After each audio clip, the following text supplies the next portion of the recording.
What's up, everybody? Welcome to episode apparently 192 of the Planet Destiny podcast. We're back once again to talk about what's going on in the world of Destiny. And man, what a week it has been. We had the launch of Season of the Drifter. So we're going to be covering a lot of stuff going on with that. We've got Gambit Prime, The Reckoning, the Thorn Quest is starting in just a couple of days. We've got Invitation of the Nine coming up. There's going to be plenty of stuff to talk about, and we have ourselves a very special guest this week. The one, the only, Mr. JSniperton. What's up, dude? Welcome to the show. Not much. Let me fix my hair real quick. It's a little... Oh, no. Yeah, I know exactly what you mean. Just do the L'Oreal flip. There we go. Thanks so much for joining us tonight, man. It's my pleasure, dude. Yeah, it's great to have you here. And I do believe, do you want to just pick up where we were in the origin stories of JSniperton and how Aura got picked up with him? That's right. It used to be Evil Aura. Yeah, with a 3. Yeah. I was wondering when did you start streaming? Do you remember? Well, my first stream was November 6, 2015. And I met you that December. Okay. So I've known you since basically the beginning, because I didn't stream a lot in November. I was just kind of like, this is kind of fun. So we met very, very, very, very early on. And it turned out that we all shared a lot of similar viewership when we first got started. So we had the bright idea, myself and a few other broadcasters came together and said we should start a stream team called The Network and kind of help pass viewership across one another and see if we can get each other partnered that way. And it's been a tight-knit group of people ever since we first did it. I don't even remember when we first formed it, but... I wasn't in the first group. You guys pulled me in later. The first conversation was just Guardian Outpost, myself, and Angry Iceberg. And in conversation, it was like, we're going to grab K-Magic 101 one in, and then I'm like, we're going to grab JSniperton and see if we can do this. This was before... it was like, none of us were partnered, so you couldn't make a stream team. We just said, we're going to do this. And we told everybody that we were going to do this, and everybody really rallied around it. Honestly, we got a lot of support from the community when we decided to be an unofficial stream team. So I've been working with Jay for the majority of my Twitch career, honestly.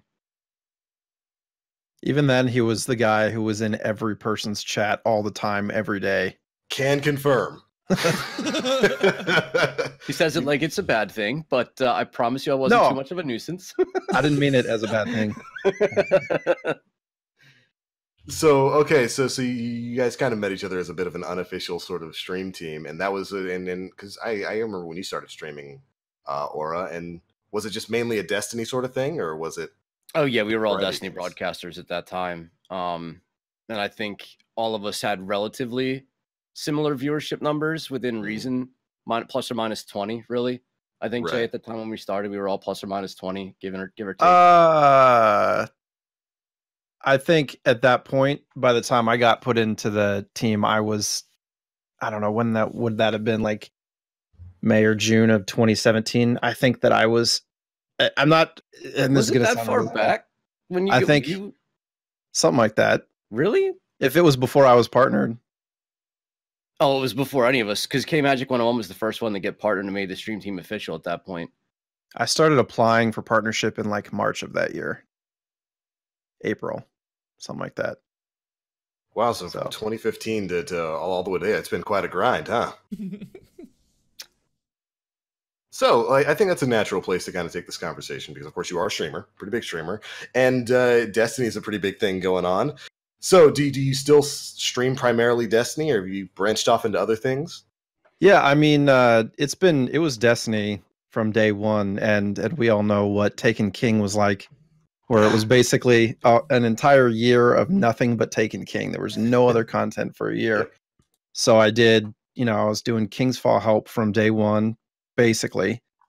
And now, so Destiny and Destiny 2, if you go all the way back to when I started accumulate, about 91% of stream time is Destiny and Destiny 2. And at this point, I'm trying to make it more like 70 to 80%, and I'm kind of playing a little bit of Anthem. Might dabble into Division, maybe, if I can figure out the timing on that. There's like too much going on. There's a lot of games to play. Yeah. So, and those are games that take time to play too. It's not like you can just like pick up Division or something or Anthem every once in a while and just play. It's like those are games that are going to take dozens and dozens, if not hundreds and hundreds of hours. So yeah, they're investment games. Significant. Right. Yeah. Same with Destiny. And that's understandable. I mean, you're right. There's a lot of different stuff to play right now. I mean, shoot, how many games have we come out or have we had come out just in these past couple of months? We've got Anthem. Devil May Cry 5 just dropped a couple days ago. That's a fantastic choice. We got Division in a couple of days. Season of the Drifter is, of course, we're going to be talking about over the course of this show, just dropped. And man, there's Kingdom a lot of Hearts stuff to 3. do. So, Kingdom Hearts 3, the other 3 fan came out, fiction game that came out this year.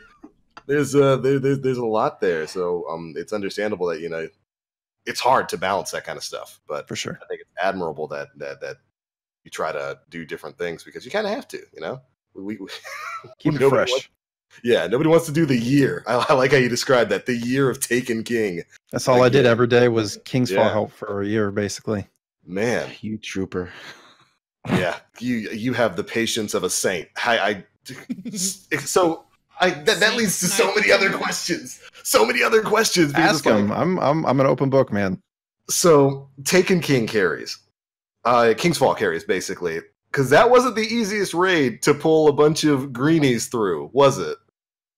I mean, at that point, we were a more tight-knit community, a little bit more intimate, and I had a lot of the same people kind of coming back. And I don't even know if I was doing ringers back then or anything either, but a lot of the same people kind of ended up being there anyway. So it's like, all right, let's get this person in, and then there's a new person, you know. And right. For me, I've always just loved cooperative gameplay. So for me, it's never been a carry. It's always been help for me because, like, I don't know. I don't find it really all that frustrating most of the time, you know, with a couple of exceptions, but it just feels good to kind of accomplish something together and to help somebody get to a point that maybe they wouldn't have a team otherwise to do and things like that. So sure, it was a year of doing the same thing, but if it wasn't for King's Fall and Taken King, like, I wouldn't be where I am. I wouldn't be partnered, you know. And a lot of people just, I don't know, enjoyed it. So I got lucky. No, it's beautiful. And then one thing I like to make a habit of asking people, especially when they're Sherpas from classic raids, is usually people have a favorite and least favorite raid carry experience. Do you have a favorite?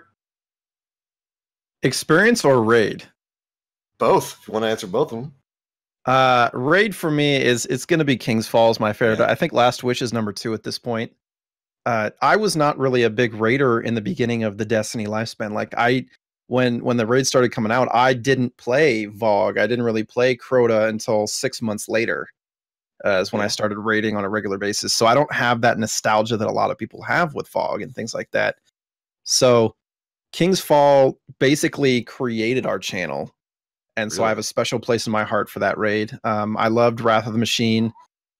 And Last Wish is probably number 2 on my list now, like looking at all the raids together. I love Last Wish. But as far as individual experiences, I have a couple, one of which I can't really talk about because it was just kind of the end of an era for me. Like, I had a raid group that I played with for 6 months before starting streaming. And that was really the whole reason that I started streaming, because we were like, hey, let's just start streaming the shenanigans, because we were having a lot of fun and stuff. And I happen to have a decent computer and an okay setup at the time. So I was like, you know, I can do it. It's not a big deal. It cost me $17 for this green screen right here. And it's like a sheet from Joann's fabric. I still use it. It's bobby pinned on the side. This is the behind the scenes that you don't see on stream because you don't get all this stuff. I don't know what you're talking about, Jay, with my exercise bike and bookcase and couch in the background. Whatever do you mean, dude? It's like extra wide angle on Discord for some reason. And you're welcome. that team ended up getting it kind of broke up, and I'm not going to go into the details. Some people who may be watching, if they're from my community, understand what I'm talking about. But, you know, on occasion, I get a group, and I think the most frustrating thing for me is it's not when somebody's inexperienced or when somebody hasn't played much Destiny. That's fine. It's when somebody lies to me Oh. when somebody like exaggerates their experience. If somebody is unexperienced or something, they're like, "Oh yeah, I got like 50 clears," and then we start going and they're dying like everything. Like, dude, I'll never forget you looking up people's stats. I didn't really ever do that. I'll never forget it.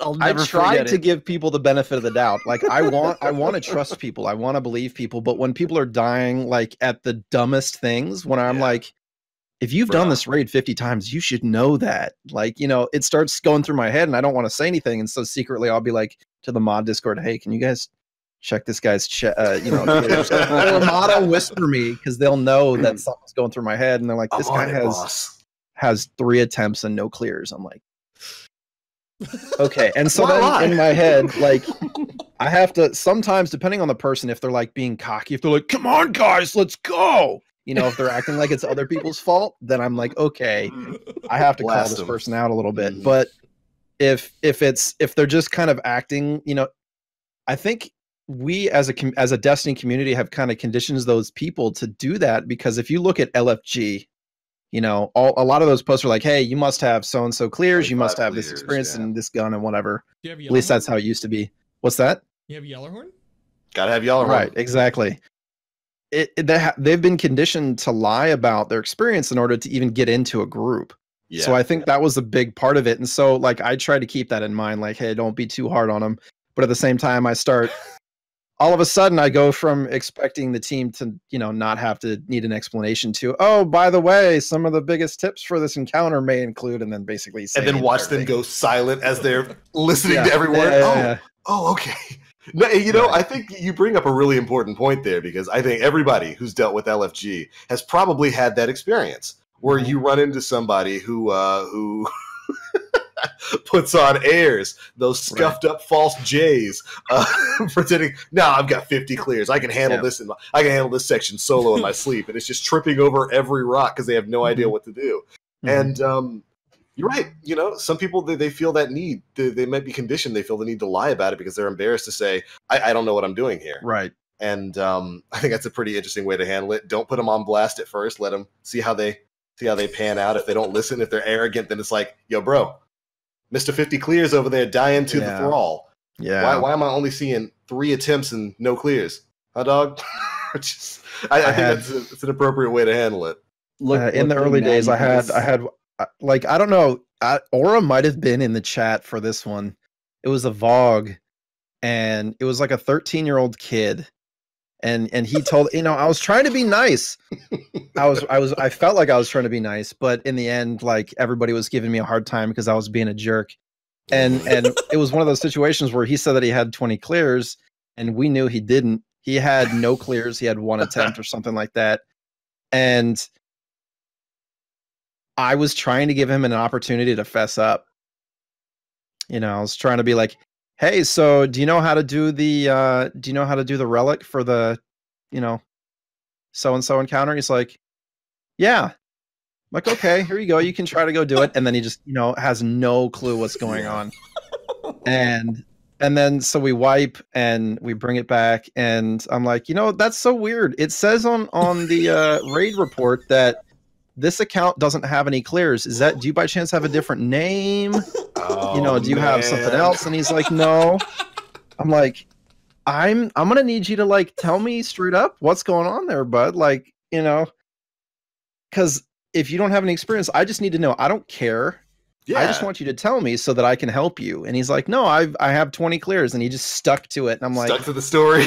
I'm like, man, I'm gonna have to say, like, if this is what it's gonna be, like.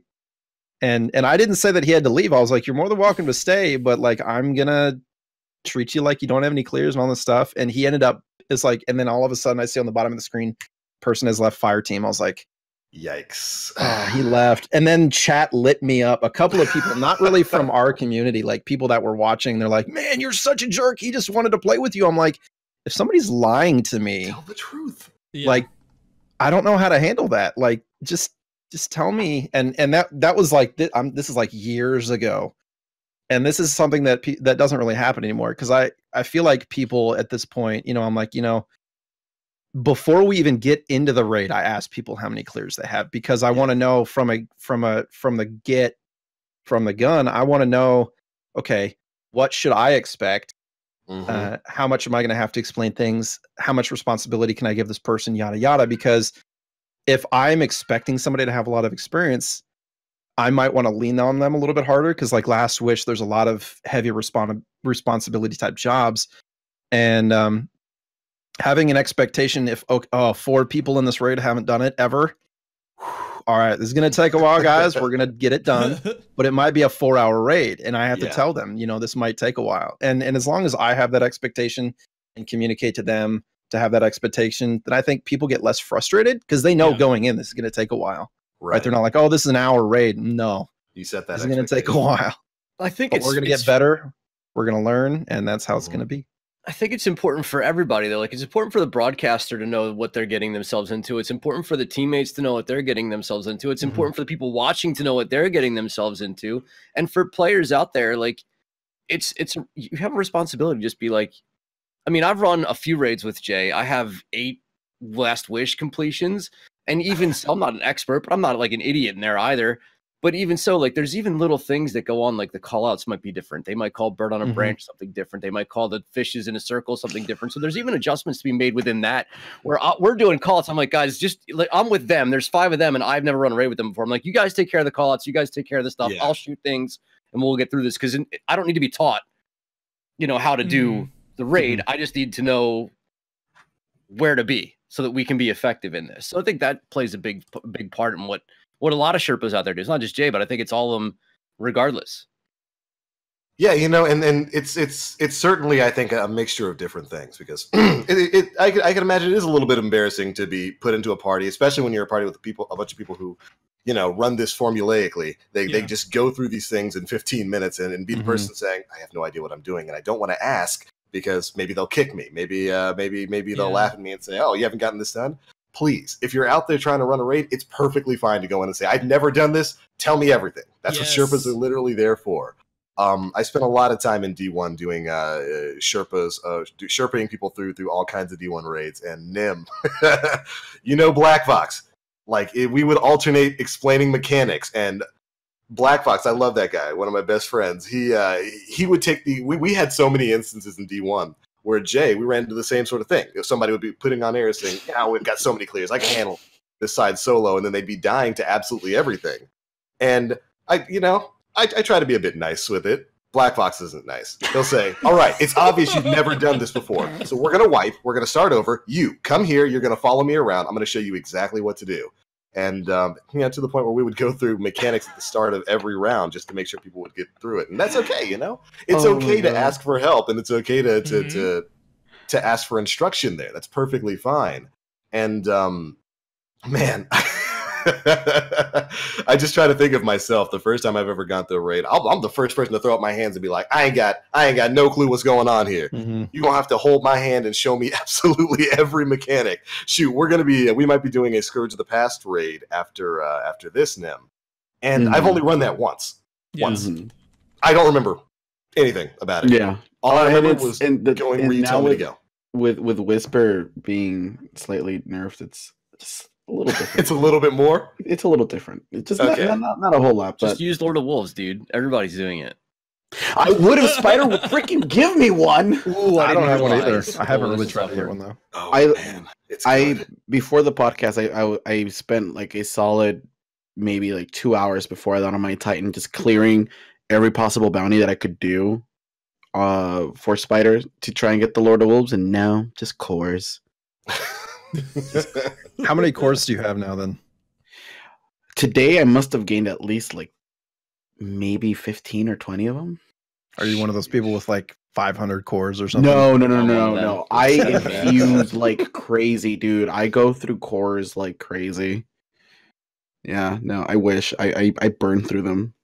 Let me ask you this, Jay, because I watch as often as I possibly can. Jay streams overnight for the most part for us on the East Coast, so I watch him when I get to work. But do you find yourself splitting time? Do you run Scourge? I don't know if I've ever even watched a Scourge run for you. And it's heavily Last Wish for the most part. I mean, even some Gambit Prime I've seen you partake in. I played what 2 matches of Gambit Prime, and I haven't played any more. Really? I'll talk about that in a minute. I've done I think like 15 runs of Scourge to this point, and most of them on PC because the problem is playing 3 platforms. It's very difficult to grind and to help because I would rather spend all of my time just doing raid help.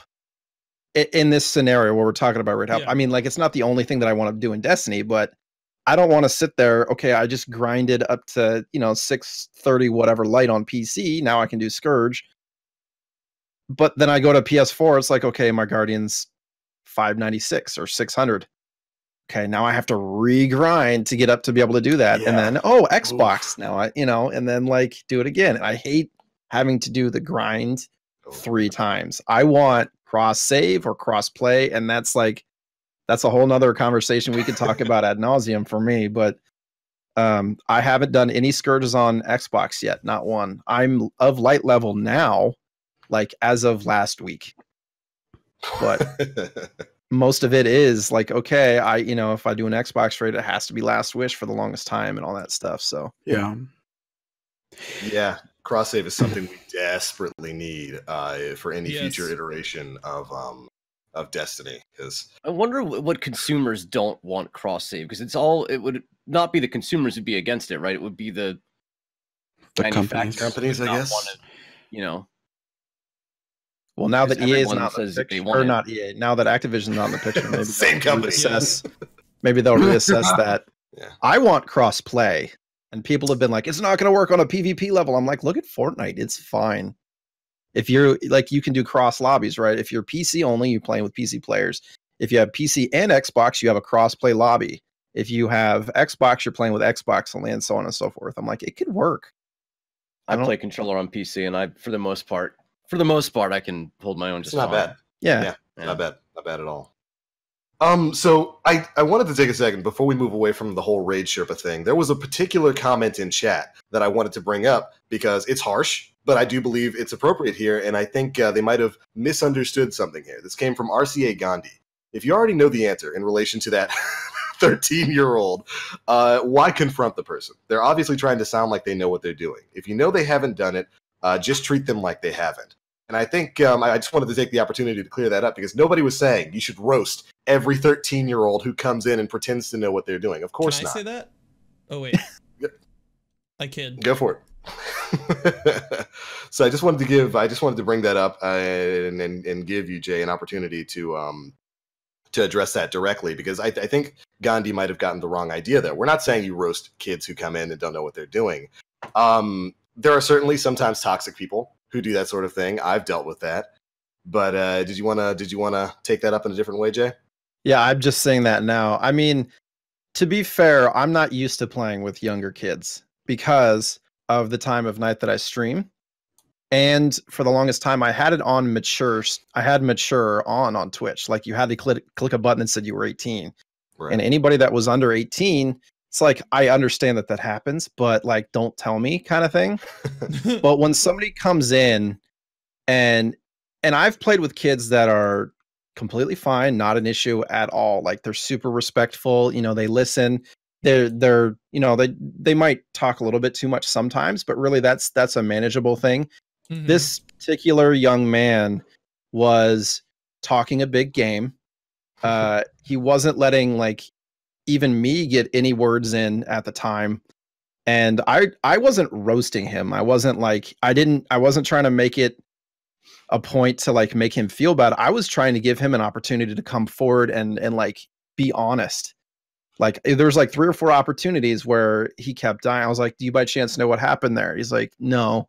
Like he just, I don't understand how I died. And usually when somebody doesn't have any idea how they died or how you wiped or anything, it's like, ding, ding, ding, ding, ding. Something's weird here, right? Somebody may not know the encounter. And I think he got to a point where he was embarrassed because I found out that he hadn't done the raid and he bailed. Yeah, you didn't kick him. He bailed. Yeah, you didn't kick him I didn't out. kick him. No, I have like a no kick policy unless somebody's being racist, if they're being like an obvious person that needs to be gone. Like I always give people a warning, even if they say words that I don't like. I'll be like, hey man, we don't say that kind of stuff here. Or hey, let's let's try to not jump down other people in the fire team's throat, because I'm all about team, right?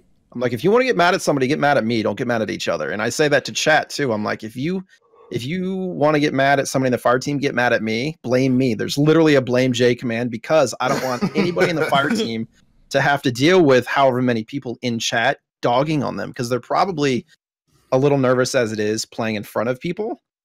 And it's, something I try to protect the fire team as much as I can, but I also don't like when people are lying to me. Right. That's kind of a thing that I take, and I try to give people opportunity to not do that. So when somebody doesn't take that, and again, this is years ago, so I may not have handled it perfectly. I realize that, but at the time it kind of caught me off guard. And when you're streaming and you're caught off guard, sometimes your brain doesn't process things the same way. Like if you were sitting at home in a quiet room with time to think and process, it's a little bit different than when you're in front of a camera and you're expected to do something on the fly. On a show. Yeah. So, he came back later in the community, and I apologized to him, but he never entered a raid raffle again. You know what else? He probably never lied about raid experience again. I mean, if I could teach him that, then I hope that. Yeah. So, but yeah, have you ever had any experiences where, say, someone has gotten up for like about half an hour to go do something without explanation? Oh no! Usually if that happens, I'll bring somebody else in, because if it's like 5 minutes, they're like, hey, my kid's crying in the other room. I'm like, dude, go take care of it. And most of the time, if somebody has to be longer than 5 or 10 minutes, they'll be like, dude, it's going to be a while. I got to go do whatever, something happened. I'm like, all right. They're usually like, hey, fill the spot for me or whatever. There's been a couple of occasions when it's literally like, and again, it usually ends up being a kid. I like in the middle of an encounter. Okay, I got to go eat dinner now. Yeah. I've had that. Mom's calling. Got to go. Yeah. Like I understand, but I'm like, okay, how long do you think it's going to be? Oh, like 20 minutes. I'm like, we'll give you like 10. And if you can't make it back by then, I might have to fill in your spot. And he's like, okay, so. And that, I mean, you're streaming. That certainly happens. I've experienced that, and unfortunately, you can't stop the show for 30 minutes while you're waiting for a kid to finish his chicken nuggets. Most of the time, it's not an issue. And to be honest, I probably take more time than anybody else in the fire team does, because I'm not one of those guys who's like, let's go, raid, let's go, get the next people in, yada yada. For me, it's like I like to take my time, and first of all, if somebody doesn't have experience in the raid, I want to make sure that they understand what they're doing. Yeah. So I will, and I'm pretty slow when I explain stuff, because I want to make sure that they understand. I don't just like verbatim blow through stuff. And I like to be silly. I like to have a good time. I'll like, if something big, like if we get a big raid or something, I'll literally stop the raid and do like a little thing. And I think most people that are part of our community understand that it's not going to be a fast raid. Yeah. If everybody's experience is super smooth, but there still might be gaps between encounters, because it's about the experience. It's not so much about the clear all the time. Right. So. No, right on. I think that's right on the money when it comes to the entire raid Sherping experience. I know I always appreciated it when people would take the time to fully explain an encounter to me, because I want to be able to take care of every responsibility in every encounter. I want to be able to. I want you to be able to say, okay, TBL, I need you to handle left side in vault of glass. Got it. Right side vault of glass. Mid vault of glass. I need you to. I need you to do call outs in Last Wish. I want to be able to understand everything. So I really appreciate when Sherpas go through the process of just teaching everybody absolutely everything, taking your time to do it, to make sure that the experience doesn't necessarily go quickly, but goes smoothly. I think that's really important for that particular line of gameplay. So I appreciate that, man. And I think I was just going to also add that the reason that I like using 5 random people as opposed to bringing ringers is because I like working with a different group of people each time, leaning on their strengths and weaknesses. Because like you said, let's say I have a team where there's 3 people that have never done the raid. Yeah. It's like, okay, that's going to take a little while. It's probably going to be at least 3 hours on Last Wish, because Last Wish is a long raid. A lot of stuff. Those 2 people that have done the raid, let's say they both done it twice. Yeah. and they've only ever done one job. And I'm like, and I tell them, I'm like, I'm gonna have to lean on you, and you're gonna learn new stuff. And even though the raid takes 3.5 hours, everybody learns something new. Right. Everybody, has a better grasp. It's like, all right, we wiped Riven 8 times, but everybody's learning. I like you said, because I like that too. And it's always interesting. Back when I used to do this kind of stuff with D1, one of the things we would do on stream is we'd pull about 3 or 4 new people through on raids, and like we'd get to a section and be like, all right, who's never touched the relic before? I haven't. Guess what you're doing today? You're going to touch that relic, and you're going to keep us all alive. Oh, okay. And that's part of the beauty of it, because one thing, and I'm sure you've seen this, you'll notice with people who don't run raids too often, but have done it a few times, they'll fall into specific roles. They'll be like, okay, I'll just do the DPS for this. I'll just take care of this side. And oftentimes they won't want to volunteer for the bigger stuff. Like right. The no, relic absolutely. runner. And I think it's good to sometimes maybe not drop them into the deep end, but to introduce some of those people you're carrying through a raid into that other role that they've never done, so that they can get good at it. I think that's probably one of my favorite. I was one of those people. Oh, you're getting that relic. I'm not getting the relic, dude. Don't put me anywhere near that thing. I want nothing to do with it. Grab that sword. I don't even know what the teleport looks like to be over there with the oracles. I don't even know where I'd be. You grab that sword right now. I ended up being the sword runner for our team. I ended up being one of the go-to relic guys by the time all was said and done. I'm not only like grabbing the relic for cleanses, but also like killing oracles with it. Like I was a nut with that relic once I figured out what was going on. So anybody out there who's ever afraid of taking on a job, just go for it. Hopefully you're with a team that wants to teach you and gives you the opportunities to go through and make the mistakes, like Supermaning off the map with the relic, which I've never done, or not cleansing any of your teammates, which I've also never done. I've not only cleansed myself ever, I promise you. So, hopefully. You abandoned your teammates at the portals, didn't you? Oh, I've left them in Narnia, dude. They might still be there. Forever lost in the dark. Yeah, I think that's beautiful, and I think that's probably one of the most fulfilling things, because there's a special feeling when you pull a group of new people through a raid and you get them their rewards, and like just watch their eyes light up, like we did it. And I think a huge part of that is teaching people, is watching them pick up that big responsibility of being the runner in King's Fall and nailing it. It might take them a couple times, but finally nailing it. It's like, beautiful job. We took orcs down. That's cool. I love that. There's something to be said about watching it too. Like as a viewer, one of my favorite instances is seeing somebody get their first clear ever and the reactions to the loot. I think most of it is nostalgic towards King's Fall. I think some of the most epic moments that I've witnessed on a stream came from that. Maybe some of it kind of wore off as time went on. Maybe Jay can attest to that, whether the last wish clears for people who've never done it before. Like, yo, let's go, but when Oryx falls, that's something else. I haven't seen or heard quite the reactions that Destiny 1 had.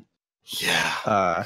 Personally, because a lot of Last Wish too, like you get there, you do you tell them that to shoot the thing at the end and you stuff. troll them. Yeah.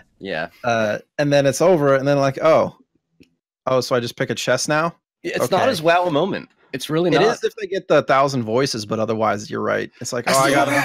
I don't have it either. Right. Don't worry, guys. If you guys jump in a fire team with me, you're guaranteed to get it on the first time. Every time.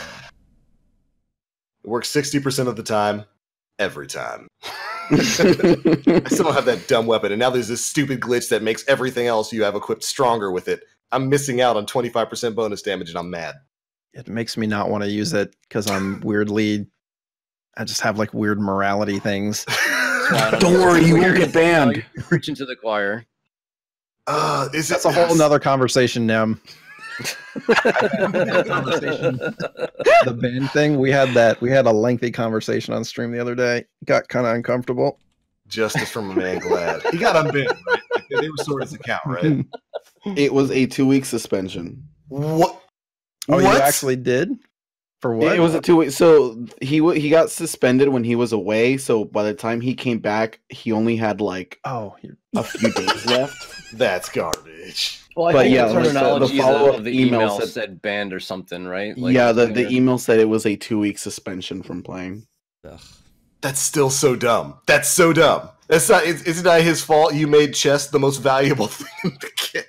Oh gosh. All right. So apparently, like the whole reasoning behind the suspension was the an storm alt. ultimate glitch. Is it the infinite super thing? Yeah. That's still not his fault. You did.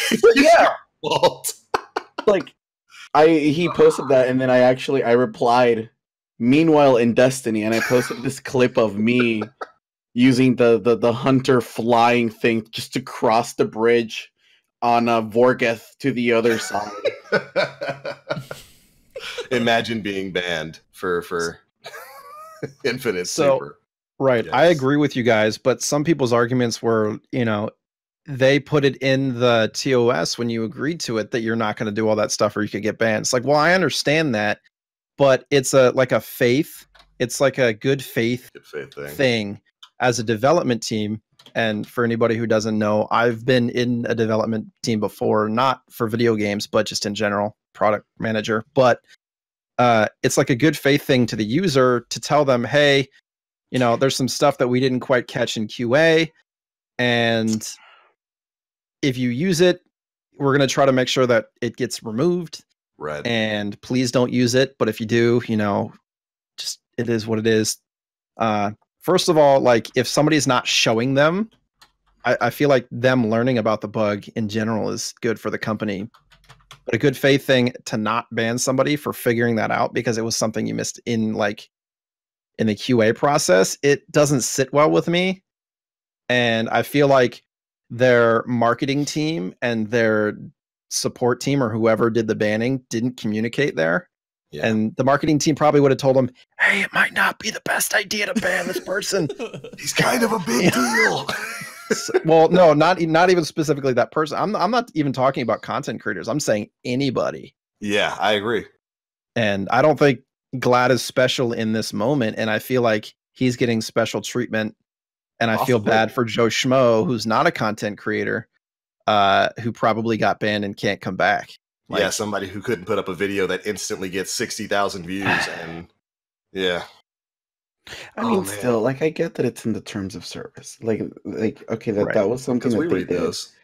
But, well, yeah, because we read For a video game. We read the terms of service for a video game. Yeah. When was the last time anybody read terms of service for anything they installed on their computer? When I bought a house. That's the last time I read. Put a house on your computer? I did. I didn't believe it. The ad said download a house, and it worked. You're seeing it right now. I'm pretty sure I owe somebody my soul at the end of all this. Ooh, Just through all page the- 12. I'm not reading anything. Brownie's over there.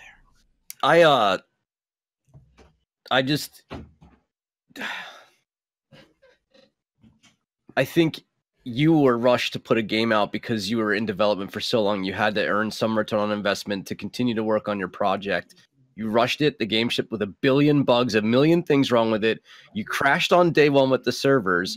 You're fighting for people to come and play your game. You're fighting for every single person who says start the game. And that's what you did to your player base with minimal to very seldom amounts of vivid, specific, in front of your face communication saying, do not do this or this is going to happen. And I haven't played since it happened. And I'm going to pull my Origin Access Premiere because you can't afford to do that, in my opinion. Yeah. You can't afford to make honest, that mistake. I haven't played since the event either. And it's not because it was Glad. If anything, like Jay said, it's more about Joe Schmo than it is about any content creator out there because Glad's going to be fine. I don't know if anyone knows this, but Glad's going to be all right. Okay. Right? So who is it out there who's literally clawing for their income to buy a new game that brings them so much joy? And who are you to take it away because you rushed an unfinished product?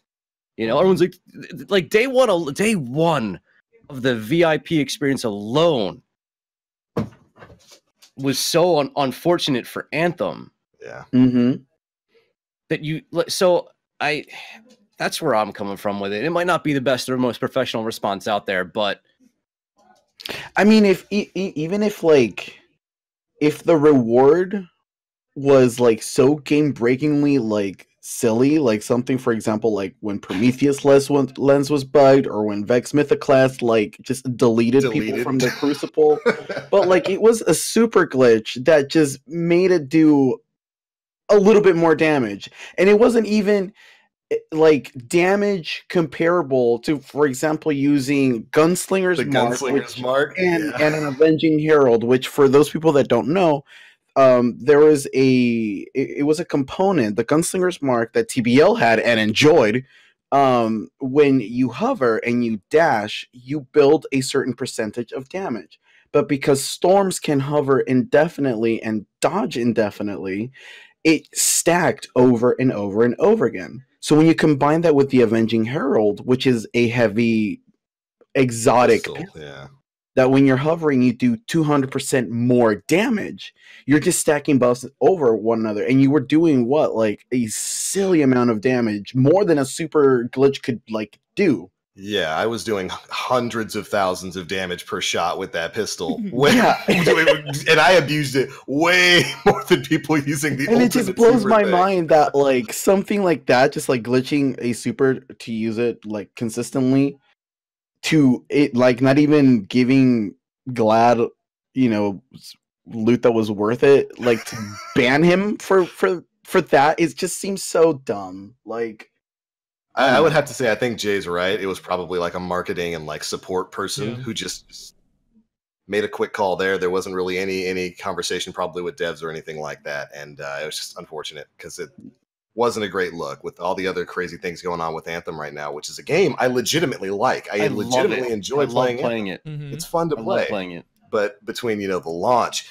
it blowing up PS4s, it's you can like, work around it, but I get you.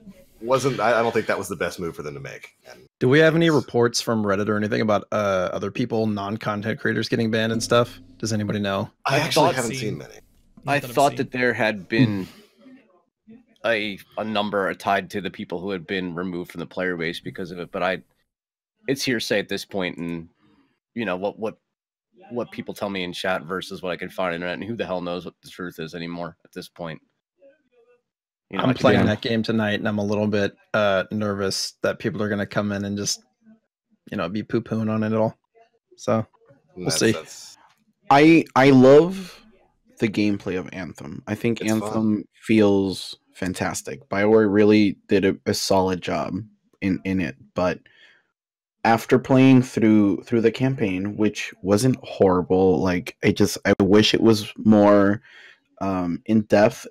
For anybody who hasn't seen Bife's video on the Anthem lore, highly recommend it, because he puts out a lot of good like what if BioWare had done this and that in terms of the story, and it kind of left me like, holy shit, yeah, that would have been a experience, like a much better experience. But right now, as it stands, I don't really have an incentive to really grind out Masterworks or Legendaries, just because it doesn't really, I don't know, it doesn't feel like worth. It doesn't really matter. It does, yeah. It's for an arbitrary number. I have real bad news for you, brother. So you remember about a week or two ago when they had that accidental bumping of the drop rate of Masterworks? And oh yeah, it happened again. It happened again last Friday. Yeah, it happened again last Friday, and then they took it away again. They took it away like immediately, like hours later, and I was like, okay, maybe I'll log in and play a little bit so I can try and get something. And then by the time I got the time to do it, it was already gone. So I was like, you did all right, I'm gonna go second to Destiny some more, dude. Yeah, that's man, it's unfortunate because it's unfortunate that Anthem's kind of going through these kind of really a lot of the same crazy sort of issues that like games like Division 1 and Destiny 1 went through early on in their lifespan. It's a shame because I really enjoy playing it. It's a fun game. I really enjoy jumping in and playing Anthem. Mm-hmm. But I'm right there with you, brother. I since Friday when the Lootapalooza happened again because of apparently the same glitch as last time. Mm-hmm. I haven't logged in all weekend. Yeah. Me neither. I haven't touched it in a while. Want to know what I have been playing? What have you been playing? Yeah, Gambit Prime, because that's a brand new thing that we're going to start talking about now. 46 minutes into the show, we're finally going to talk about some D2. This is good though. I think this has been great. Okay, so Season of the Drifter has started. Everybody here had a chance to dive in? Yep. Overall thoughts, anybody? Jay? There's a lot of content in the game right now. Yeah. Like a lot. And it makes it very difficult to keep doing what I normally do. Because it's like, all these other things are out, and I'm just on 3 platforms. And I played There's a lot. I played a bit, like, the first day I played a bit of Gambit Prime, and then played a smattering of the Reckoning, and then have been going back through and doing the Forge stuff to try to get Jotun. You just don't have a Jotun? No, man, I I don't don't have either. the toaster. The toaster Oh, wow, won't show up okay. for me. So, I first day, of course, jump into Gambit Prime so I can unlock the Reckoning, go check out the Reckoning, see what that's all about. I went in with a team for all of it. Gambit Prime with a team is really fun. I really enjoy it. I really like it with a team. I have no thoughts. I have no experience playing it solo, but I can tell you for the solo players you played against, I guarantee you they did not have any fun. Nope.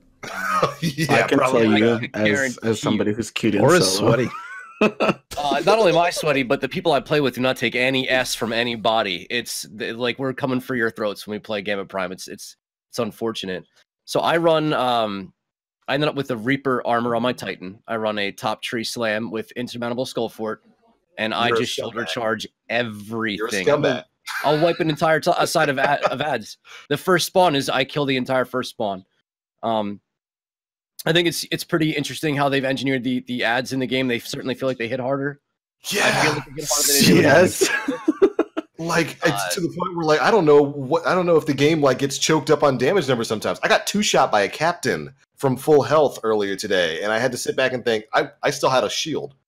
What happened to my health? Well, the first game I was insta dead. The second I walked, I was like, I'm gonna go get all these guys, dudes. They were like, all right, dead. Cyclops just straight up one-shot you if they charge their beam completely. It's pretty Yeah. cool. It's pretty neat. We hopped in the Reckoning. The Reckoning is pretty chaotic. I think the description that they gave us was correct. I ended up running Risk Runner for that because I grenaded myself and just it's all in order to get the arc charge. I can't rely on the enemies, so I would just grenade myself and then take out an entire side. I think it's interesting that the Reckoning feeds armor that is specific to Gambit Prime, and that's your circle of gameplay. And if you're not a fan of Gambit Prime, I don't think you have a whole lot of reason to enjoy playing Reckoning until we got to level 2, and that's when the Gambit weapons apparently dropped from Reckoning level 2. I didn't do Reckoning level 2, but I've been told. What? I've heard that. I've heard that as well. Yeah, same. God damn it! All right. Which I'm a Monster fan words of are that dropping mechanic, from that. actually. That's cool. I think that's Yeah. great because you can play PvE, get these weapons for Gambit without having to play Gambit. And if you're a solo queue player, it might be a bit more kind to hop into a solo queue Reckoning experience than it might be to hop into a solo queue Gambit experience. Yeah, absolutely. So yeah, I do believe the new Gambit weapons drop either from high value targets in Gambit Prime or from the Reckoning itself, which I think is a fantastic change. And we got to see that go live on Friday with Tier 2. And I haven't completed Tier 2.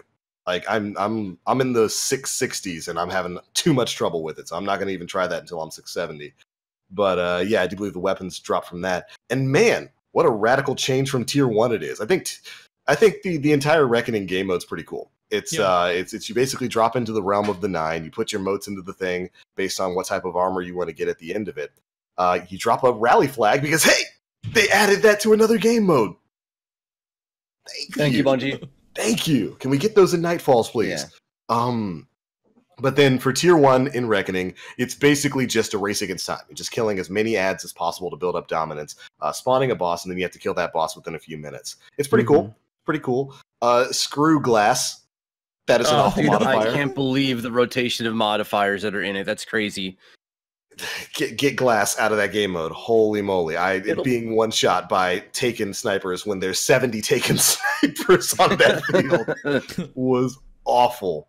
But And they put them on perches too, like all around, so they can And just 3 of them, and if they're taken, they hit you with those taken whatever the little The ball orbs, orb the things that come darts. flying at you, and so you're getting hit by 3 of them. you're punished for It's- hitting them. Thank you, Bill Bungie, for kicking our watch. Man, It's I rough. wanted that. I wanted to get slapped, and they did. They slapped us. And I thought tier 1 provided an appropriate level of challenge. It was fun. You get the weak Yeah. armor from it. And so I figured, okay, well, tier 2 is probably going to be a little bit different. All we had was that picture to go off of. It looked like it was kind of a king of the hill sort of thing where you got to stand in an objective marker. And that's the truth. I was not expecting tier 2 to have multiple levels where you have to do tier 1 basically and clear the dominance. Then you have to do like this king of the hill sort of thing where you've got to capture 6 different points. Then it gets a little spooky because you get ported into a dark area The Dark with a Blade. with a bunch of Dark Blade Ascendant Knights who I think this week or the day that it launched had Blackout. Mhm. So rest in Insta-dead. peace. Oh, Yeah. God. Just rest in peace. It's cool. I like it. I think Reckoning's a cool activity. What about you guys? I love it. I think it's great. So I mean, of course, I've only had experience with tier 1 because the current power bug that's running in the game has slowed my progress to be able to Just a get little in bit. there. Just a little bit. But no, I think it's pretty cool. I was watching Glad stream it as you saw me that day, TBL. I think it's cool that last part in there with the 2 a la cools. Yeah. And if you haven't seen, I'm a sucker for like the OST in Destiny, Yeah. and they bring back the Dark Blade theme, which is so badass. I cannot wait to go in there with my new Warlock gauntlets. Because let me tell you about the getaway artists real quick for those that are unaware. So the the getaway artists, if you're running the arc tree or the arc subclass for warlocks, lets you consume your grenade for a hyper aggressive arc soul called the sentient arc soul. Now, that is considered a grenade in there. It's considered a grenade. So when you put taken armaments onto those gloves, the arc soul, when it kills a taken, will proc taken armaments. Now, of course, there's a cooldown on that, so you can't constantly be getting like heavy ammo every time it gets a kill. But when you have that on you, and then you select the bottom tree for Stormcaller, when you set down the rift, it refreshes the time for the Really? sentient arc soul. Yes, God. so you can keep it going for longer, and by the time that timer starts running out, you'll have enough grenade energy to suck another grenade and refresh the timer once more. So you're in a constant loop of just constantly having that little arc buddy there just shredding things away. And I'm stoked to take that into a tier 2 with Wardcliff Coil is all I'm saying. Yo, Dude, that's- Wardcliff is nuts right now. It's man. unchained, is what it is. It's It got like what, a 100 and something % buff against 115 bosses? or something? Why? to encourage more guardians to blow themselves up in the face. Because that's Dude, it's all so I've bad. done with it since I've started using it, is just blow myself up. Yep. Like, the Wardcliff is so good right now. I mean, there's a lot of things that are really good right now. Prospector has really been unsheathed. The Lord of Wolves is freaking unreal right now. Was in that in Gambit the Prime. notes, or did that just... What? It Lord of wasn't Wolves? specifically mentioned in the notes. I guess it just benefited from the shotgun Yeah. changes. Shoot, running Gambit Prime yesterday with Nim, I was getting like the upwards of 70 to 80 million points of damage against Jeez the Louise. Gambit Prime, the Primeval. I That's was doing nuts. like 80 to 90% of its health, which is Lord of Wolves and 2 or 3 stacks of Primeval Envoy buff. It's nuts. It's a ridiculous shotgun. I wonder if But, the buff applies to like every bullet, because doesn't the Lord of Wolves go brrrah? Yeah. it's like a 3 or 4 bursts. It's a pretty wicked weapon. It chews through Mhm. ammo a little bit too much in Crucible, but I've been killed by it from very, very far away. And there's nothing I could have done to counter it. Mhm. I was just sitting right there being a dead duck.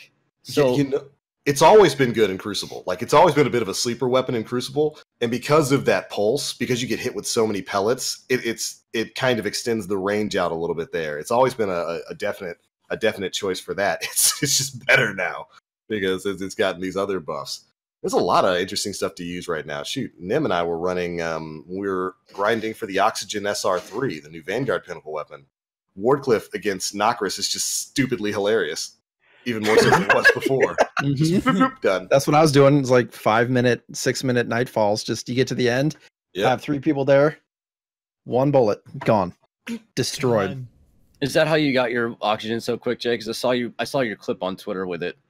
Yeah, I mean, well, that it still took me like 3 nights of streaming to get it, really. But yeah, we were just doing the nightfall because it counted as like 5 point About whatever 5% points. versus Yeah. So It's good stuff. It's a fun. This is one of my favorite times in Destiny. Anytime right after a big sandbox update, when everybody's kind of jumping in and testing all the new weapons and all the new builds and stuff like that. So I've had a lot of fun running around with Prospector, which is I an think- exotic God. that everyone forgot about. Prospector against Riven is insane. Yeah, It's funny. la faster. la la la la la la la la. I think it's safe to say that this is the craziest and the strongest that the Destiny sandbox has ever been. Yeah. And then they nerf machine guns and why? full auto They nerfed shotguns. Yeah. machine guns Yeah. the wrong way, in the Yeah. wrong direction. Like, so it's one thing to take away, like, you don't nerf something by taking away its ammo because people are still invading or people are still using them in Crucible, and you're mapping Yep. with no Hammerhead. recoil on PC. The thing doesn't move at all. So you're getting knocked into next week with Stagger. You can't fight back against it. So a lot of people are complaining about changes, but I think the wrong change to make was the ammunition, and the right change would have been a range drop off, because it seems to be that there is none for these things. No, Yeah. there's not. When I read that part of the patch notes, for those who don't know, machine gun reserves got nerfed by like 21%.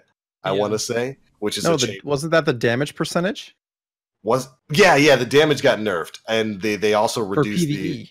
for PvE, and they also reduced the machine gun reserve, so you have less ammo and you deal 21% less damage in PvE. And it's like, who asked for that? Who? Raise thine hand, Spartacus, so that I may smite thee where thee stand, because nobody was asking for that. And like, just when you mix that alongside some of the other changes, like the damage buffs that shotguns got, Legend of Acryus is ridiculous right now. A lot of the shotguns are pretty good. Ikelos got destroyed. I don't know about you guys, but that rate of That fire level change got was knocked just- back a It just little makes too. me sad to use it. It's like chug, chug, chug. Ugh, I don't even want this. Just I loved the high rate of fire ones from D1 and stuff too, all the way back. yeah, I think maybe just cutting down on their range or something would have been a better change if they were really worried about that. I think the full auto change was a little bit too heavy, and the machine gun change was completely unnecessary. Completely unnecessary, especially with rockets being stronger and grenades being stronger. The Whisper of the Worm change, I understand. Yeah. For Scourge. I get it. Forces you to hit your shots. It's a sniper rifle. You should be more accurate. 21 rounds is insane damage output. Hit your shots. I get it. The sleeper kind of hit me by surprise because I don't play a lot of Gambit. I've been in the Crucible for the past month. I haven't seen it. I borderline forgot it existed. So I was kind of confused where that ammo reserve nerf came into play. Mhm. Maybe Who is them. using this? Yeah. I mean, even in Gambit now, Gambit Prime right now, what I'm generally running into is hammerheads. It's hammerheads everywhere. Shotguns. Or The best auto sniper in the game, dude. The best auto sniper, the best scout rifle. It's all that's just that machine gun. And part of that, I think, is because of the map we have. It's a map that's very conducive to long range weapons. And Hammerhead is a better scout rifle than every other scout rifle in the game. But yeah, like those were two nerfs that I don't think were really necessary, especially in the face of some of the other things. Like I was going into this patch because we didn't know about the machine gun nerf before the patch dropped. Funny that we didn't get that in the pre-release patch notes, Bungie. Interesting. I thought the rocket change was going to be the one everybody was mad about, with clusters being reduced in damage. But now it turns out that doesn't matter. You can just Prospector Riven. No kidding. It Rockets like... went from like the most dominant, most wanted thing in Destiny 1 to borderline a joke in D2. So maybe this is just trying to bring some of them back to their former glory with what we see with the Wardcliff, because they really haven't been on the radar for anything anywhere, you know, including Crucible. I mean, they were being used to cheese Riven. Cluster bombs, but that's it. Cluster and before that, where were they? It wasn't like you were rocketing Argos or what's his face? I can't even think of the Spire Stars boss. You know, Valkor. Yeah, I probably forget that before the stream. This is Val over. Kilmer. Yeah, Val Kilmer. Yes, yes. So that's where he's been all these years. I'll go Huckleberry.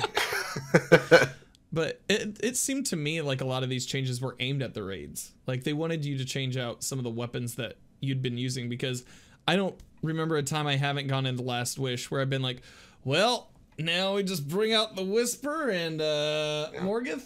Is it's gonna get popped, or like using the Ikelos shotgun to take down massive amounts of damage off of a boss. Like it changes up the sandbox for me in a refreshing way, now that I know that like some of these things are a little more dicey and I'm going to be looking for other ways to kind of play with them.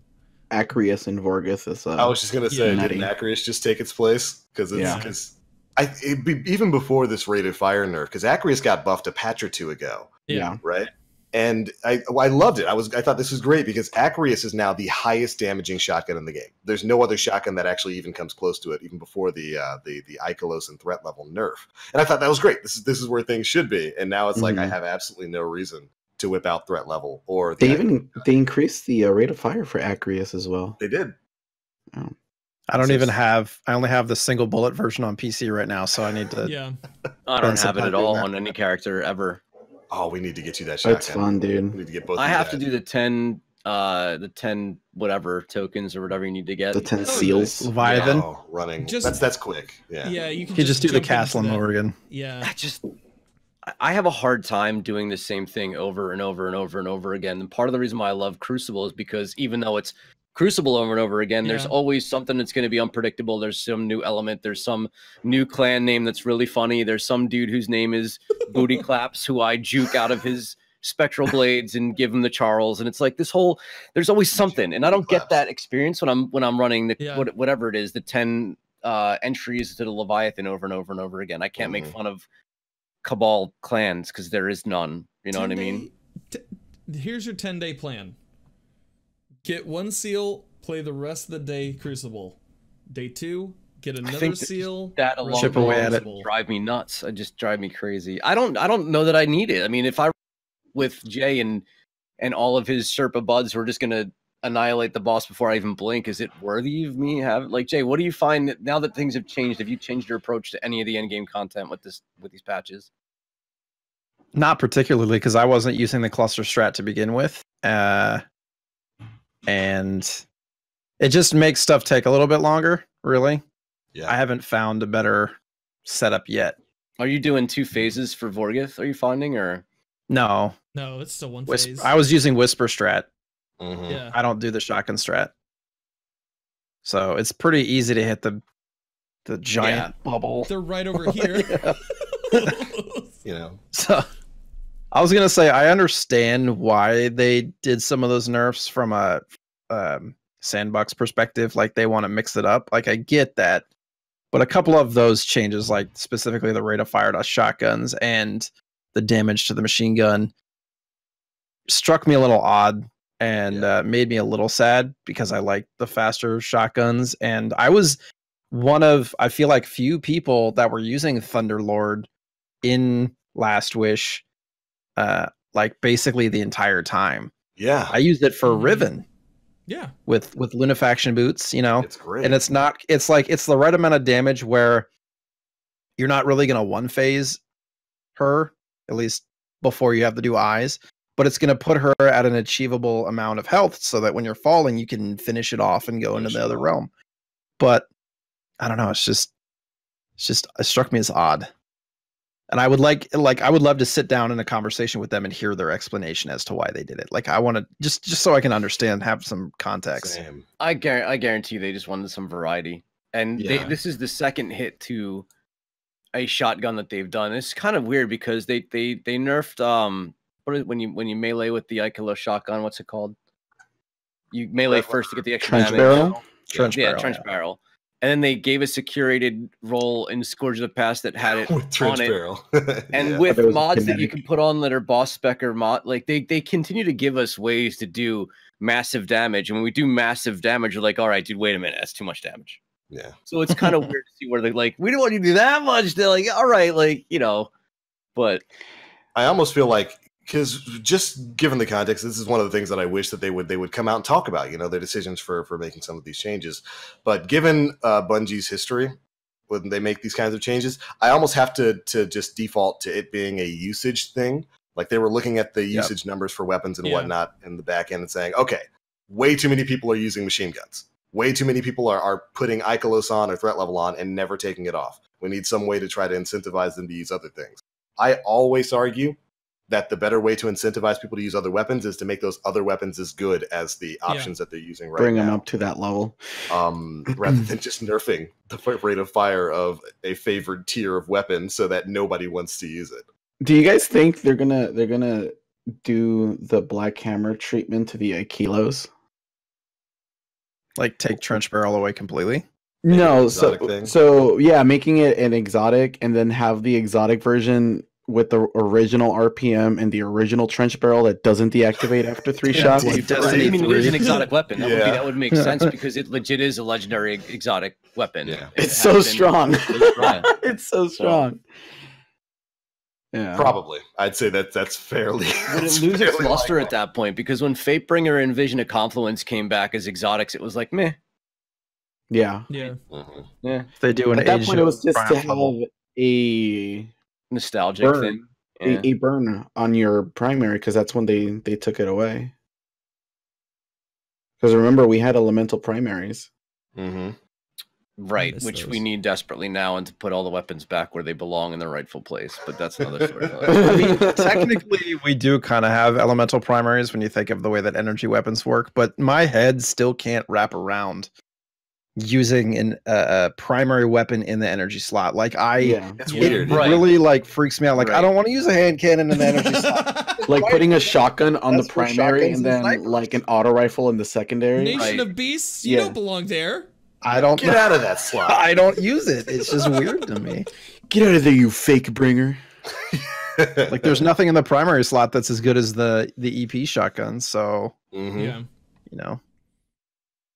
But yeah. And that's one of the issues with balance there that they still have to figure out. And granted, that's a hard thing. That's a hard thing to manage in terms of sandbox balance when you put out these sorts of things. How do you incentivize people to use everything and not just, you know, the Ikelos or the threat level once they get their hands on that masterwork version of it? Yeah. It's a continuing argument. Are we all like air petting Layla? I think so, yeah. I'm sorry, dude. Keep that beautiful dog on Just so camera. damn cute. She's adorable. This is an attempt. Look at her, look at Oh my god, look at her! This is some serious nesting She's going gonna on in the back. If you're destroy that listening right pillow, now, dude. let's, This is the Layla's premiere having a content. moment. This is why we're Oh, there she goes. Okay. All right. There we go. Subscribe, everybody, for more on the Layla Cam. Go find Mr. Sorry, Aura. I derailed the entire thing. It's my bad. I should probably follow the channel first, to be Yeah, honest.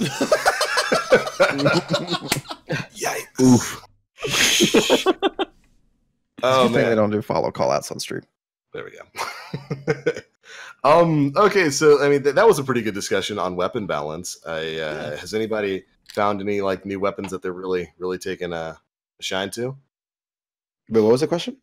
That's a Oh, are your there any favorite weapons weapon? that you're really taking a shine to in the sandbox now? My what's Aaron my Till. god? Okay, so that hasn't changed. No. All right. Good to know. I got a pulse the other day, an energy pulse the other day that I liked a lot. It is so it's Last Perdition. Really? The new one? Yeah, it just I think they brought Why it does back that name sound familiar to me? because it It's has the tier D1 one gun. pulse. I believe. Yeah. Yeah. Wasn't it Models the Destiny D1. 1 gun? Yeah, the think model so. was like the Suros pulses Yeah. from D1. But it was pretty solid. I got mine to roll. Mine has full auto trigger system in Outlaw, so it's not like a fantastic roll, but it's like decent enough for like taking out mobs and everything. And I just really liked the feel of it. It's not gonna win any awards. It's not going to make me write home to mom or to a senator, but it's definitely one that is going to remain on my characters, just specifically for the feel of it overall. I mean, my weapon loadouts haven't really changed too much outside of Gambit Prime, solely because Gambit Prime has made me use snipers now. Yeah, I've noticed that. For either invader, combat invaders, I'm running in. Yeah, so typically when I run solo, I try to fill in. Sorry for the dogs, by the way. I try to fill in gaps where I don't see where I don't see that my teammates are doing, and a lot of times it always falls during the primeval phase. The portal is just constantly open, and then everybody's just focused. Like they get so tunnel visioned into killing all of the envoys and not waiting for the invader to come through before they kill the third one. So I have to constantly just go and invade. And if you follow me on Twitter, you've seen how I play traditional Gambit. Air Intel, Tractor Cannon, or World Line Zero, or Black Talon, like it's just all over the place. It's nutty. Weird. But that's because the maps are much smaller, so I can just blink my way out of like trouble. But because New Arcadia is so big, now when I'm invading, I have to play the long distance game. So I've been running 2 snipers. I've been running the Soul Survivor, Gambit Prime Sniper, came decently rolled with like high cal snapshot, and slide shot is kind of meh, but it's a fun sniper. I've been digging, learning how to use it. And Whisper of the Worm for my heavy, because I like using that in a PvP environment. It's actually a really good sniper for that. We'll get this.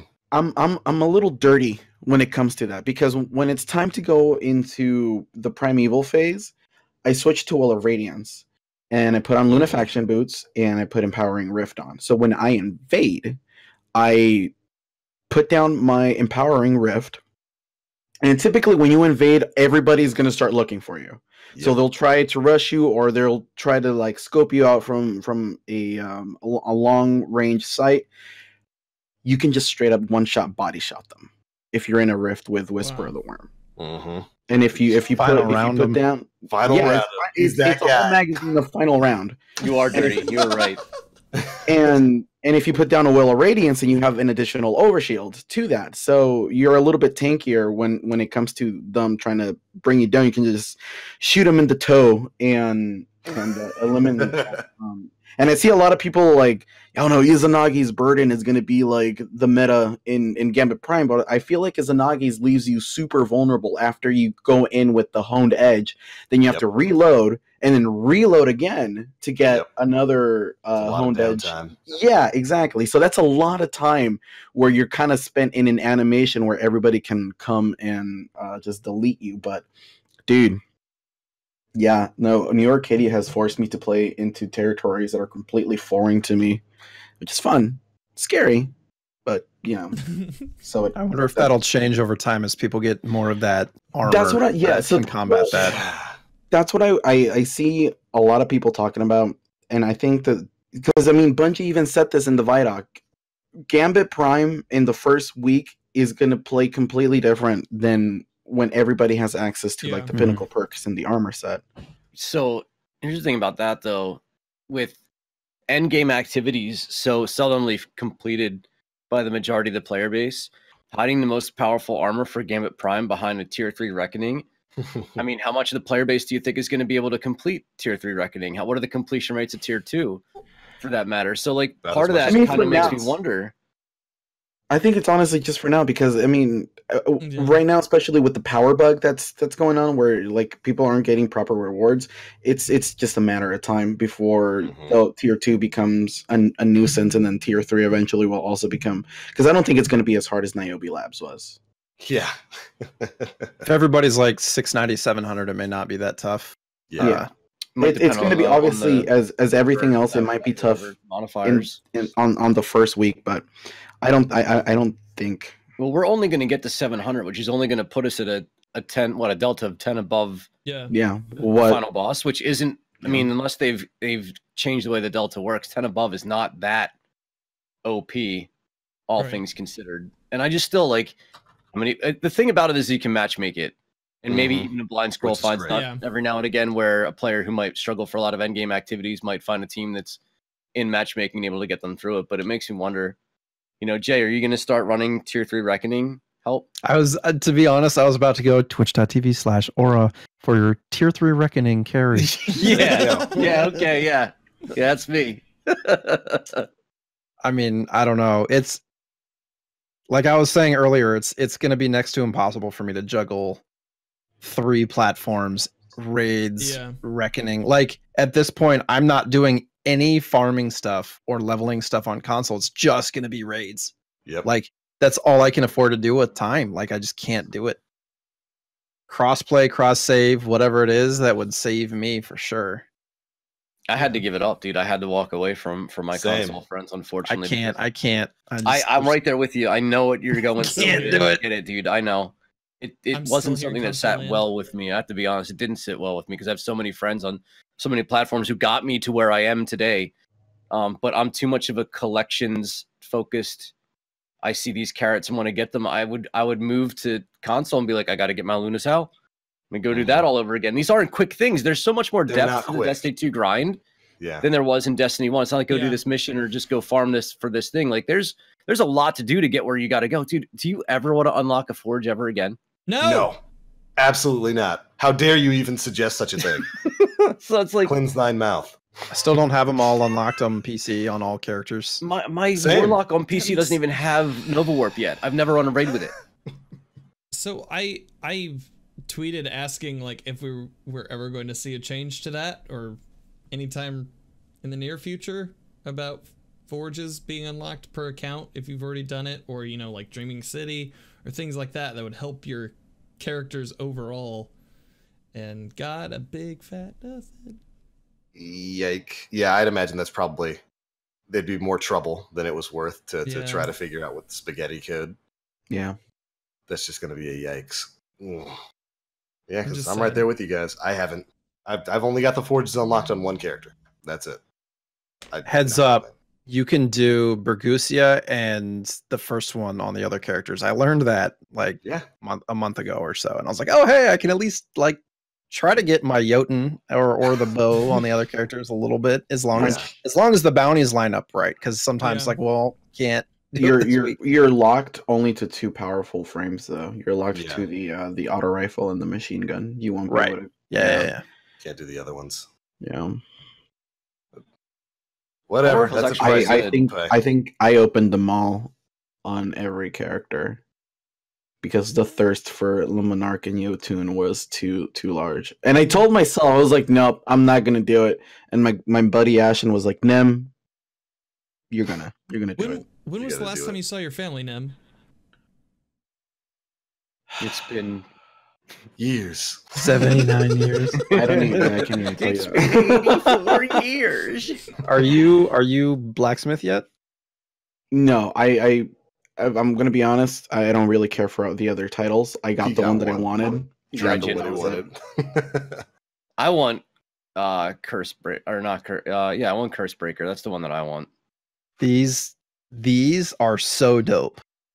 Oh, I'm still waiting for my Dredgen one. He's got the pin. Is that Curse Breaker or is that Riven's This is Riven's Bane. It was the first one I got. But they're so flawless raiders, cool. dude. You're just freaking. We didn't the flawless raid just finished Diamond like last weekend. I was there for that. I was watching that one. Oh, I wasn't streaming it, so you were like, you were sick that day. It was fuzzy and I remember. Well, I wasn't sick until I was like, we're doing the raid. And I'm like, my stomach doesn't feel well. And then like afterwards, I go take my temperature. It's like 101. I'm like, oh, that's why I wasn't feeling very good. That might explain a few things. Yeah, yeah. I gotta get some of those pins. Those things look freaking cool. They're dope. It's kind of a bummer that you have to order them separately and get them shipped separately, though. Really? That's a little weird. By the way, I still have my Luna's Howl. So, my Luna's Howl that I ordered like 3 months ago. Oh, the physical one. Oh, they said that. Yeah, they said that those were going to be delayed even more. Yeah, it's pretty great. It's pretty neat. Enjoy your I just pin, hope that the They're quality this big, by the way, skyrockets. It's a micro machine. Why don't you come in like a micro? They're so small, not life size. Like when the last word one came out, I took like a tape measure out. I was like, that thing's tiny. It's like this big. It better Like, I'm not be paying that small. $60 for that. Yeah, they're Yeah, tiny. they're tiny. Turns out Yeah. Shin Malphur has really small hands. Really small. Really Pew small. pew. Lance. Yours, not mine. The noisy cricket, right? From Men in Black. Go Men in Black with it. That's all right. At least Nim has his full-size Thorn. Yeah, it's back there. I want to get one of those eventually. Not necessarily the Thorn, but just like a full size something. I have the Galahorn over there, and it's just sitting in a corner. My son thinks it's a vacuum. Aurum.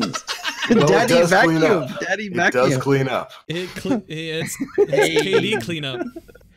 Aurum is so Impact Props changed. They transitioned into a new company called Aurum FX, and they've been teasing that they're developing a Malfeasance, and I'm just not ready for that. Ooh, I still don't have that in game. Not gonna Really? lie. Yeah, I don't have it either. I just I'm got not it a last Gambit week, so I guy. can't say anything. Yeah. I can't do Gambit on stream. It's like playing PvP on stream for me. It's too sweaty. I ignore. The house could be on fire behind me in a Gambit match, and it will have That's what to I'm wait saying. until we are done because I'm not gonna like laser beam focus. I just Yeah. can't be a clown in that because I don't know what it is. I don't have the desire to win in Crucible as a Crucible main that I do in Gambit. Like I don't know, man. It's weird. It's a weird. This thing. man- competitive for that. Bridge to losing. This man is a closeted Gambit sweat. Yeah, he I wants to have to be win. with a team though, and because I the only time I ever played it, and you can't do this on console, but the only time I played it solo was when it first came out because they had bounties, powerful bounties. And Yeah. Yeah. play X number of Mhm. games a day, and I just continuously got matched with two players who would just be emoting and spawn for 8 minutes. So it'd be a 2v4, and so that made it so I never want to play ever want to play solo ever again because I couldn't get away from players like that. And that happened in Rumble when people were trying to get their broadsword because you got to play 80 million games of Crucible. And it happened in Strikes too, but like I can handle. So I can solo at Nightfall. I have no problem with the solo strike, but like when it's Gambit and you need to rely on your teammates, Mhm. Yeah.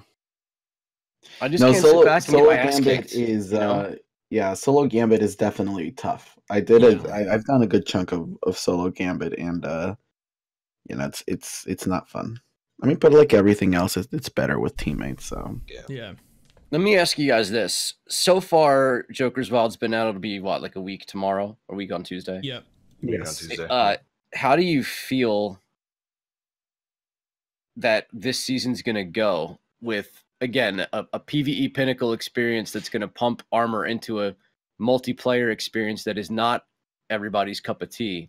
Yeah. Is this going to be our cycle leading up until Penumbra? I know we're getting some more things, but Now known as Opulence. Yeah, Right. Season of Opulence. so like, how are we feeling about the direction of this season in particular, where Bungie might have put all their eggs into Well, a Gambit basket? I mean, that's definitely the case, but we still have no idea what Invitations of the Nine really are. So we don't know how Yeah. extensive that may be, and that's coming next week on the 15th Friday, with Zur. I'm hoping that it's something worth doing, and it's not like another mindless bounty that may grant you a shiny new exotic, of the ones that currently exist. So we don't know what that's going to be. As far as the rest of the month, I mean, there's not a whole lot. Gambit, the only new Gambit Prime experience is going to come with Deep 6, which is the Titan map.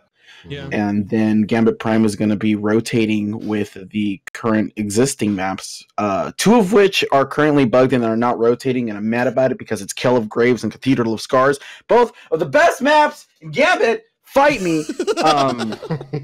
And I think that's where it's going to reach its peak, because after that it's just Gambit Prime will rotate into like Legion's Folly, Emerald Coast, so those are the current existing ones. But at that point, we should have the tier 3 stuff available, which I hope is a significant change to Prime.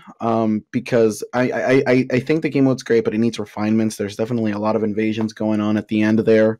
Yeah, I think they might need to tone down on that in the Primeval phase. Yeah, I really hope that the sentry role with them being able to tag the invader is as helpful as it seems, and yeah, I don't know. I think that Season of the Drifter may slow down a lot faster than Season of the Black Forge Armor. did. Yeah. Because I mean, we also have Arc Week. We still have absolutely no idea what Arc Week is too. So Yeah, the that's Revelry. coming. That's Yeah. the Revelry spring thing. And let's not forget, of course, Thorn is also going live this week. Yes. We've got the quest for that, and then we have another exotic quest that's going to be like later in April or something like The one we that. don't know about. The one we don't know about. We have no idea what's tied to that. So yeah, go ahead. Wait, what was it? Oh yeah. That's totally not an April Fool's Day debate. I'm already prepping myself for disaster. Dude, I hope they give us one that you pull the trigger and a flag that comes out and says "bang" is the projectile. Dude. It would be the best thing Bungie ever did. Oh, It's just an emote. Not good enough. Galahorn emote. My Right. salt. My salt would be unmeasurable. Holy moly. make a new Trials plane with the amount of salt that TBL will. Oh, absolutely. I'm going to fill up that black hole. Drifter's going to need to get a new ship. He's going to have to get a new ship to carry a second set of balls with, because holy moly, that's going to be a lot of salt. this is my thought though, because if you look at the sheer mass that Black Armory brought to us, with all the forges, the physical space they took up, Yeah. with the loot pool that it brought, with the raid that it brought, I'm not seeing that sizable amount of stuff, and you would think that they'd be equal in terms of what Yeah. Joker's Yeah. Wild might bring, at least on the surface. Like the maps, yeah, they're one thing, but like, so where is the actual meat and potatoes behind this thing? Is there more coming than we're aware of, or we I even don't- think? I don't think so. I mean, I don't they think so. in the this week at Bungie, they described Tier 3 Reckoning as like the pinnacle end game, where they suggest bringing in your teammates. And for those that have looked into what the boss is for Tier 3, might be gearing up for that. For those who haven't, we're not going to spoil it, but yeah.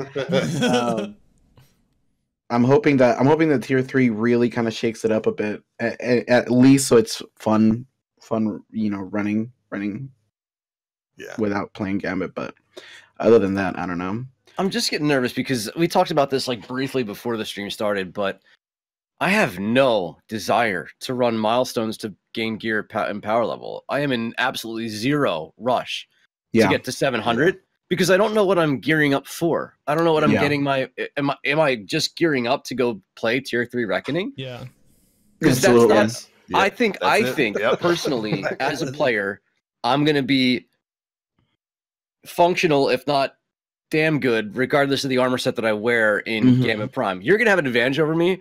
I'm not 100% convinced that advantage is going to be game breaking in the moment to what I can't recover from or come back against. Mhm. So my desire to really gain power level is at an all-time low. I mean, I'm having fun playing the game. It's not that I'm not having fun playing Destiny. I really enjoy being in the Crucible.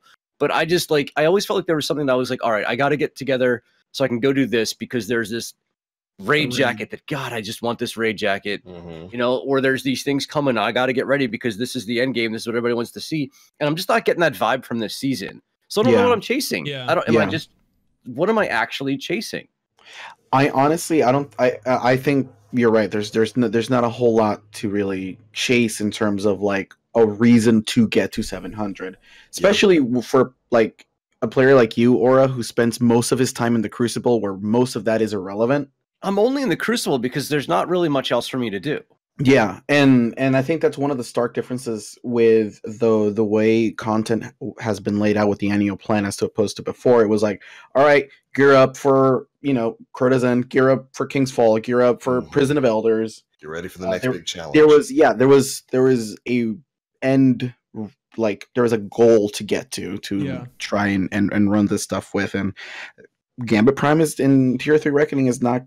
It's not going to be for everybody, because again, the rewards that come out of that loop back to Gambit Prime. So, The, I mean, it's kind of like a House of Wolves update.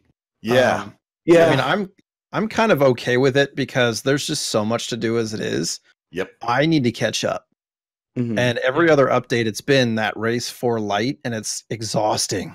Yeah. And you're If you run spending 3 like consoles, eventually. 10 hours a day playing and all that Yeah. stuff, and it's just you're trying to get up to light for the raid, and all the other stuff kind of falls by the wayside. So I think this is going to give me personally, I mean, everybody's opinion is different, right? But it'll give me an opportunity to maybe get blacksmith and chip away at that stuff, and then the Thorn quest. And I personally think that Invitations of the Nine is going to loop back into Trials somehow, and this is Bungie's coup.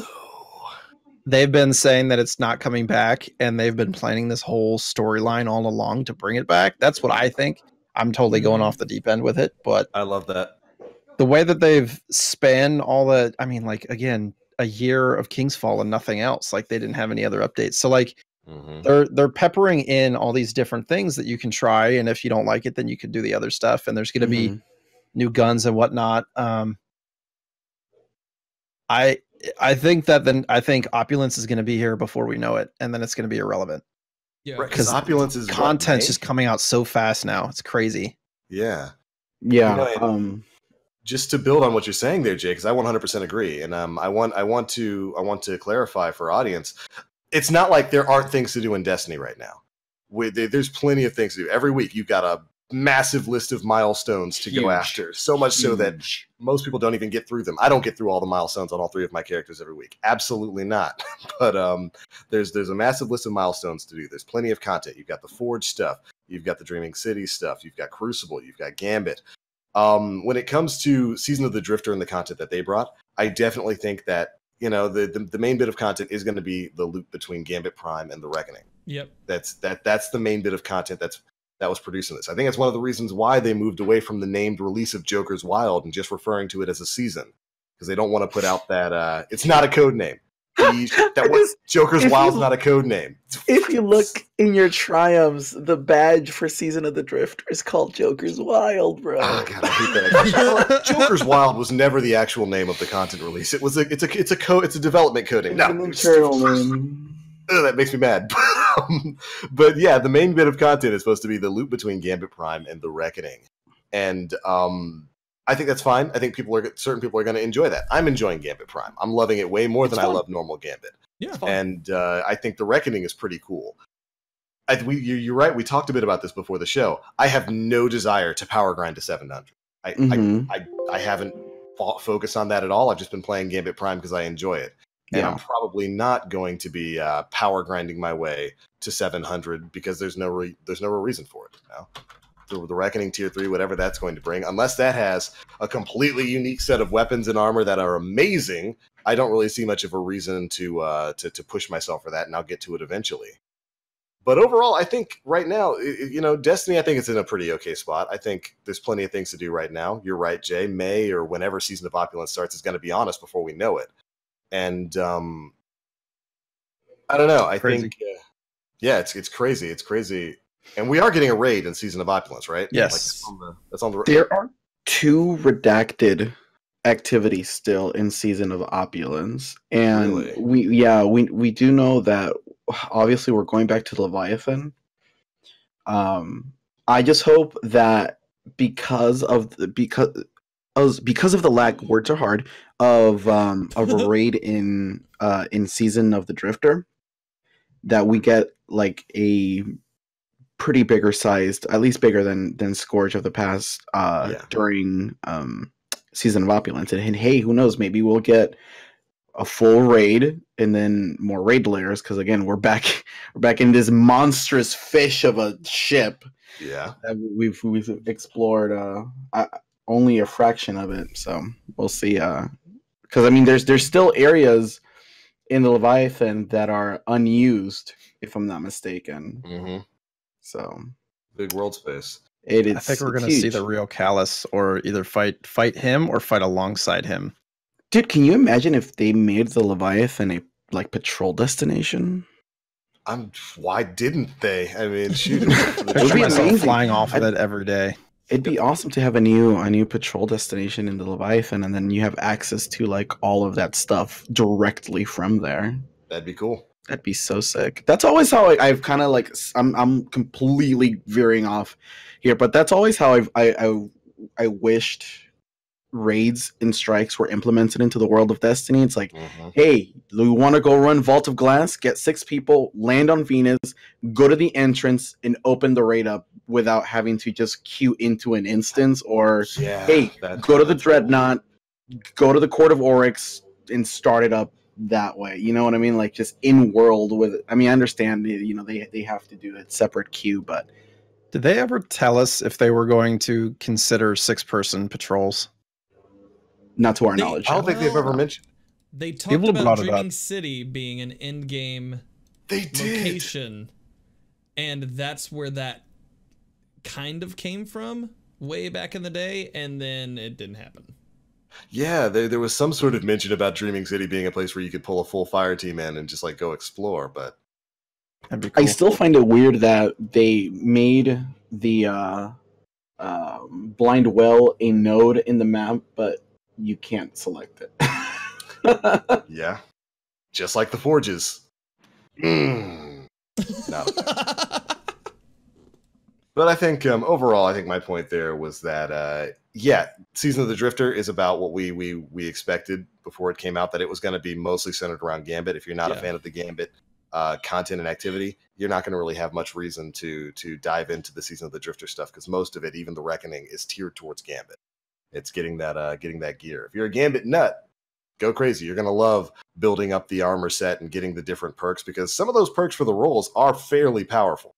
It's They are fun, pretty and they crazy. are. Even the Reaper set, like level Yeah. 1 Reaper set, where you mark the VIPs and the hive and the mini boss guys, the damage increase you get on them is insane. Yeah. So it is 100%, and it's fun. I don't want to sit here and tell anybody that it's not fun, because it really is. Gambit It's good, Prime man. has been an absolute blast to play. I find myself wanting to play it, honestly, but again, I won't step in with a team. It's not great for stream content, so I don't spend a lot of time in it. But It's who fun. would think you would play Destiny just because it's fun, not because you want rewards on it? Good, not because you're chasing something, right? I'm hoping that the armor set is an indication of what's to come for raid armor, Yes. strike armor, Yes. whatever else. Like Crucible not even just the armor. perks. Like, you know, even when Destiny 2 first came out and like the Leviathan armor and stuff, I was disappointed when there was no raid specific perks and stuff. And so I'm Yes. hoping that it's kind of an indication of what they're maybe planning to do. And then also the ornaments. Yeah. I think the Gambit gear looks dope. Really good. But it looks really cool. So like almost like Age of Triumph kind of ornament type stuff. Like go back and bring, you know, the other stuff forward and make it look cool. So I actually want to wear it. Mhm. But and then there was something else I was gonna say. Forgot what it was. We'll come back to it. It's fine. No, you know what? I'm so glad you brought that up, because you're absolutely right. I do believe that with this, first off, the Gambit Prime armor, the way it has built up abilities based on different roles for the Gambit Prime activity, that is exactly what Bungie needs to be doing for in-game modes. There needs to be something like that for Iron Banner. There needs to be something like that for Trials when it comes back. There needs to be something like that for every raid and in-game activity that they've got. Armor that you can earn in that activity that gives you benefits for that activity. It's something they had kind of in Destiny 1 that they seem to have moved away from in Destiny 2. And I think with Gambit Prime here, with the powerful abilities you get from that, I hope that's a sign of things to come. Because a lot of other MMO and MMO-styled games do that. We talk about the Division all the time on here. In-game for the Division is literally all that. You're just trying to grind for gear sets that have these crazy special abilities when you wear the entire set together. And yeah, I want to see that. I want to see that expanded into everything, Jay. Absolutely. If they did that with raids to the point of a role within the raids, Yeah. I feel like I would want to. I don't know if I would be able to, but I would want to farm the armor for all of those roles. Like if there was one for running relic, or if there was one for oracle destruction or conflux defending, like I would want every piece of that. You know what I mean? And I don't know if I'd have the time, if I don't know if I'd have the team, I don't know if I have the ability to go after it, but that would make me want to and enter those encounters that I truly love way more often. Well, Destiny 1 had specific pieces for that specific encounter, like right, or like boots for King's Fall made you go faster when you were torn between realms and stuff like that. So like, I mean, they definitely had it, and it wasn't quite as involved as the Gambit stuff, but I think the Gambit stuff, like the way that they're doing it, is super cool. Even though I'm not a big Gambit fan, at least on stream, I think it's super cool. Yeah, I really hope that's a sign of things to come. This is kind of like them testing the roadmap for these types of gear set abilities in the future. Because, oh man, would I love that. It would destroy our vault, as Chad is noting right now. But just make it so that we can pull it from our collection. You can't pull the Gambit stuff from collection. That doesn't make any sense to me. It's static. Oh, Well, it's not static rolled in terms of the perks on it. Like the perks on my Gambit armor are atrocious.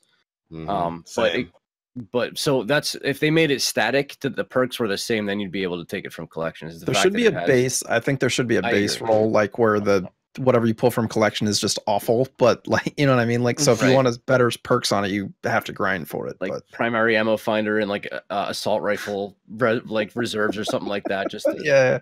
I just wish there was a way for us to save, like, let's say for example, I get this good roll on a Gambit helm, and I can just imprint that into the collection, so I can just if I need space, I can just pull it. That's a whole That'd be cool. Yeah, they've probably tried to look into see if they can actually implement that. I would imagine they've. So. I mean, shit. We still have all that year one armor. That's just kind of irrelevant. That's just sitting there. It's sitting there with, and this some of my favorite armor sets in Destiny 2 are stuck in year one. I still maintain my favorite chest piece in the game is the Warlock Future War Cult like Yu-Gi-Oh jacket. You come out of there looking like Seto Kaiba, and I love it. And I can't have it because it's got garbage abilities because it's a year one piece of armor. Yeah, and no mod slots. And no mod slots, yeah, and that's such a killer. No, now. Nothing. It's just when Destiny was trying to be a more balanced game, normie friendly game. Yeah. Norm. Not. They're getting away from that, aren't they? A little bit. They are. They kind of have to. Destiny is an investment game. Mm-hmm. I think each season has shown that growth out of that philosophy. Yeah, because they definitely leaned into towards a more relaxed play style where it's like you don't have to worry about spending too much time. Clan engrams, bro. Yeah.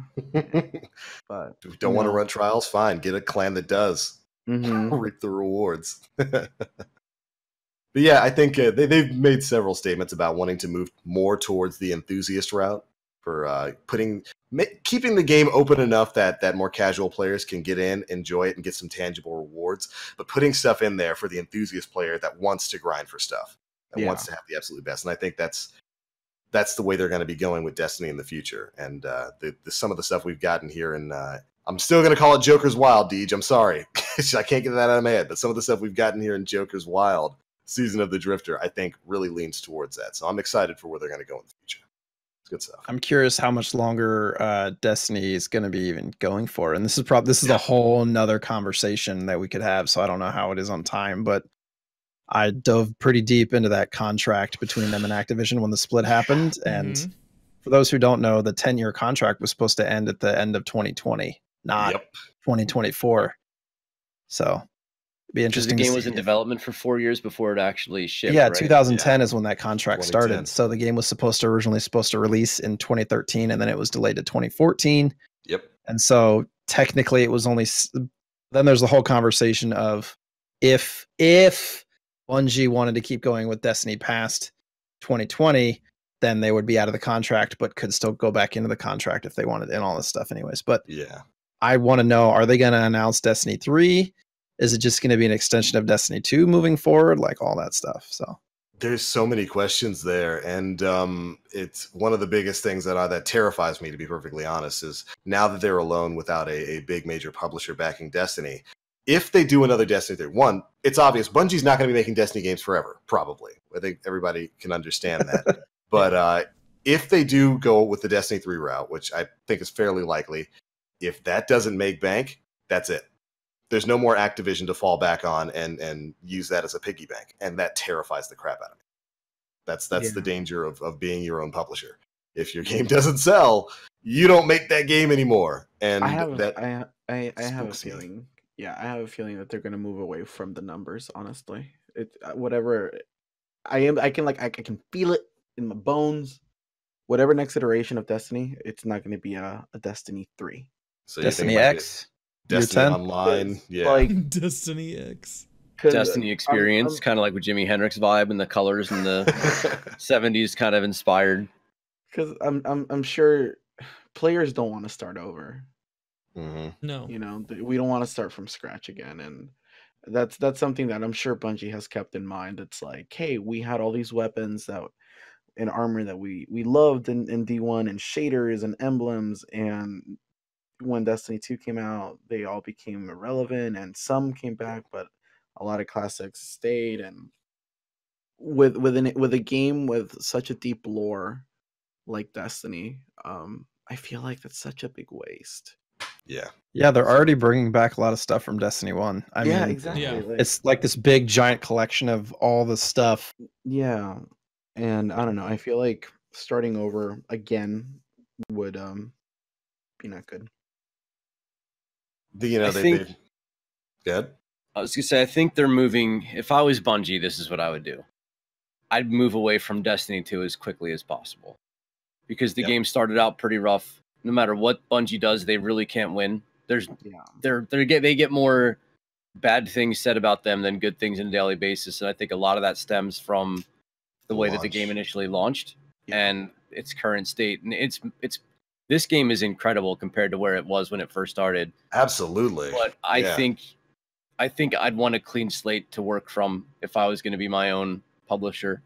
And the only thing that makes me nervous isn't what happens if it's a dud. The thing that I'm concerned about is how Bungie is going to generate the revenue to continue to make the game. Because I don't think that microtransactions work in this game.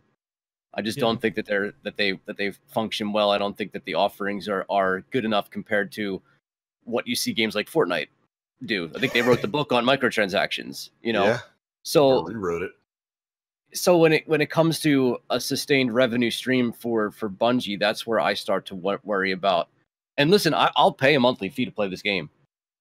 I guarantee, if Destiny 3 or whatever they call it came out and it was like, hey, we're going to move to a monthly subscription to continue to play the game, I'd pay it.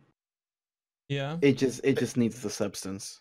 Yeah, it would have. If there's going to be a monthly fee, they have to have content. It needs to have, like, I wouldn't. I love Destiny 2, but I don't think I would be paying a monthly subscription for the content that we currently have. Yeah, absolutely. For a subscription-based game, like, you need to look at World of Warcraft. You better be launching WoW and Final Fantasy 14 levels of content. Yeah, even like Borderlands 2 in terms of weapons and like variations of weapons that you can get. Like, there's their version of exotics, like, can roll different burns and different stats on them, and they're still amazing. Like, they need something to that caliber. Yeah. In order do you think? Go ahead. Do you think Bungie could survive on you buy the base game, you buy a DLC 3 months later, and we're going to get by whatever microtransactions we can get? If they were to go the digital extremes route, then I think they could, in terms of monetizing stuff through Eververse, because they've done some amazing stuff with the money from Eververse. And if they were to implement that topic that we've had on multiple occasions of involving the community with the people who are artists out there that so you want to go a Warframe route? The Warframe route. Yeah, I mean, Okay. it's definitely it can definitely be done.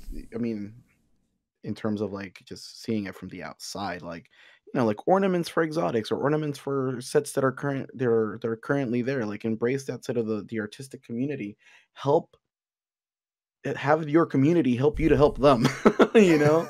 Because I mean, there's a lot of talented people out there that can collaborate. Like, take Plain Ben can, you know, design this wicked concept, and then a proper 3D artist in the community can take that concept and mesh it and render it together, and then put it in the Eververse store. And I'm sure people would buy that shit up, dude. Like, and Jay? I was gonna say, if they're gonna do that, I think there should be a Bungie Forge, which I mean, like, creating levels and all that stuff. Yeah. I still don't understand why that doesn't exist in the game, considering it was in the game 15 years ago.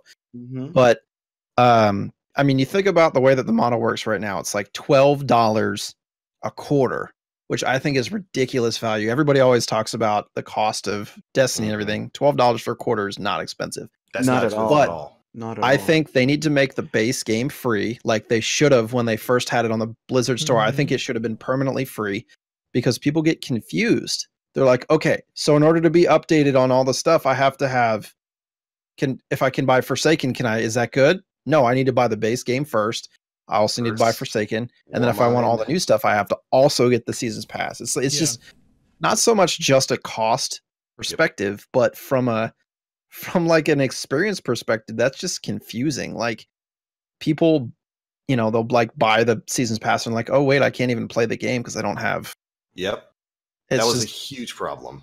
Yeah. So I think base game should be free and then Forsaken, right? And I like what they did with Forsaken where you can get up to max light. I think that's super smart. And a lot of people are like, they're like, should I get the seasons pass like before they even get Forsaken? I'm like, just get Forsaken and play it for a while. And if you want to get seasons pass, then if you want to do that, then sure. After you've played it for like 60 hours, get your value. Completely agree. And that's exactly what I tell people on stream now when they come in, because I'm so glad you brought that up because that was a huge issue when Forsaken was coming out. People were coming and saying, okay, I bought Destiny 2, or they jumped in when it was free on PS4.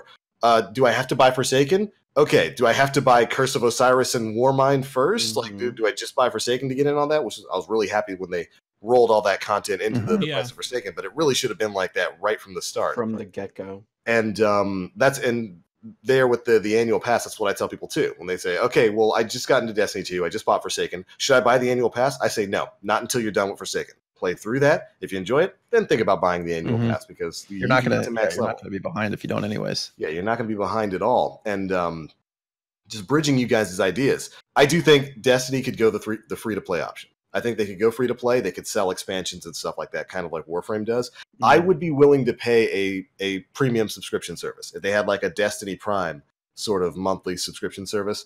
If the game was free to play for other people, I would be willing to pay that extra money every single month. If like, I don't know, maybe I got access to new emotes every now and again or something silly like that. And I don't know, that's probably the only way I'd pay monthly for Destiny if it was free to play otherwise. But that's, that the future right now is so up in the air because we have no idea after Season of Opulence. All we know is that is the last bit of content on the schedule. We have no idea what's coming next. E3. Wait, when is E3? E3's in June? Second week of June, I want to say. Okay. And that's probably when we're going to hear anything, if we hear anything. And they've made statements about kind of wanting to make Destiny a more fast-reacting live service. I want to take that to mean they're going kind of the Warframe route, where it's going to be just kind of like this live game, maybe with a premium service tied to it. But it's up in the air. We really have no idea right now, and that's terrifying and exciting at the same time. It is. It is. We're gonna have to wait and see because they've definitely teased for whatever's coming next of after Season of Opulence. So I will say I have a lot of trust in Bungie. Same. Things, obviously weren't perfect, still aren't perfect, but they care so much from an individual developer basis. Everybody that's working on their team, just they care so much about what they're doing. And they want to get it right. And they, the way that they interact with the community is not always perfect, right? We're all human, but they care so much. They want such a good product and the base is there. And I think it shows. Obvious. Yeah. That shows. People a lot of times give Bungie crap. Yeah, sometimes deservedly so for some of the things that are going on. But Spectral Blades. Get out of here with that stuff. Dan? It's a silly super. Get out. It's silly. Yikes. It's fun. But I'll never stand by when people say, oh, they don't care about their game. They care way more than you do. They care way more about their game than we do. Yeah. Believe me when I say that. And that's why I'm excited for the future because I know that they want to make this the absolute best that they can, especially now that the shackles are off and they can kind of stick to their own sort of schedule. Activision wasn't too horrible, if you read the contract like Jay did. They weren't too horrible with their control over Destiny, but the biggest thing there was the annualized release. They wanted they wanted that big content on a schedule. And now that put a lot of pressure on Bungie, and now that pressure's relieved. So I'm excited to see what they can do when they give themselves the time that they need to make the right content. It's a bright future. It's scary, but it's a bright future we've got ahead. So looking forward to seeing what that.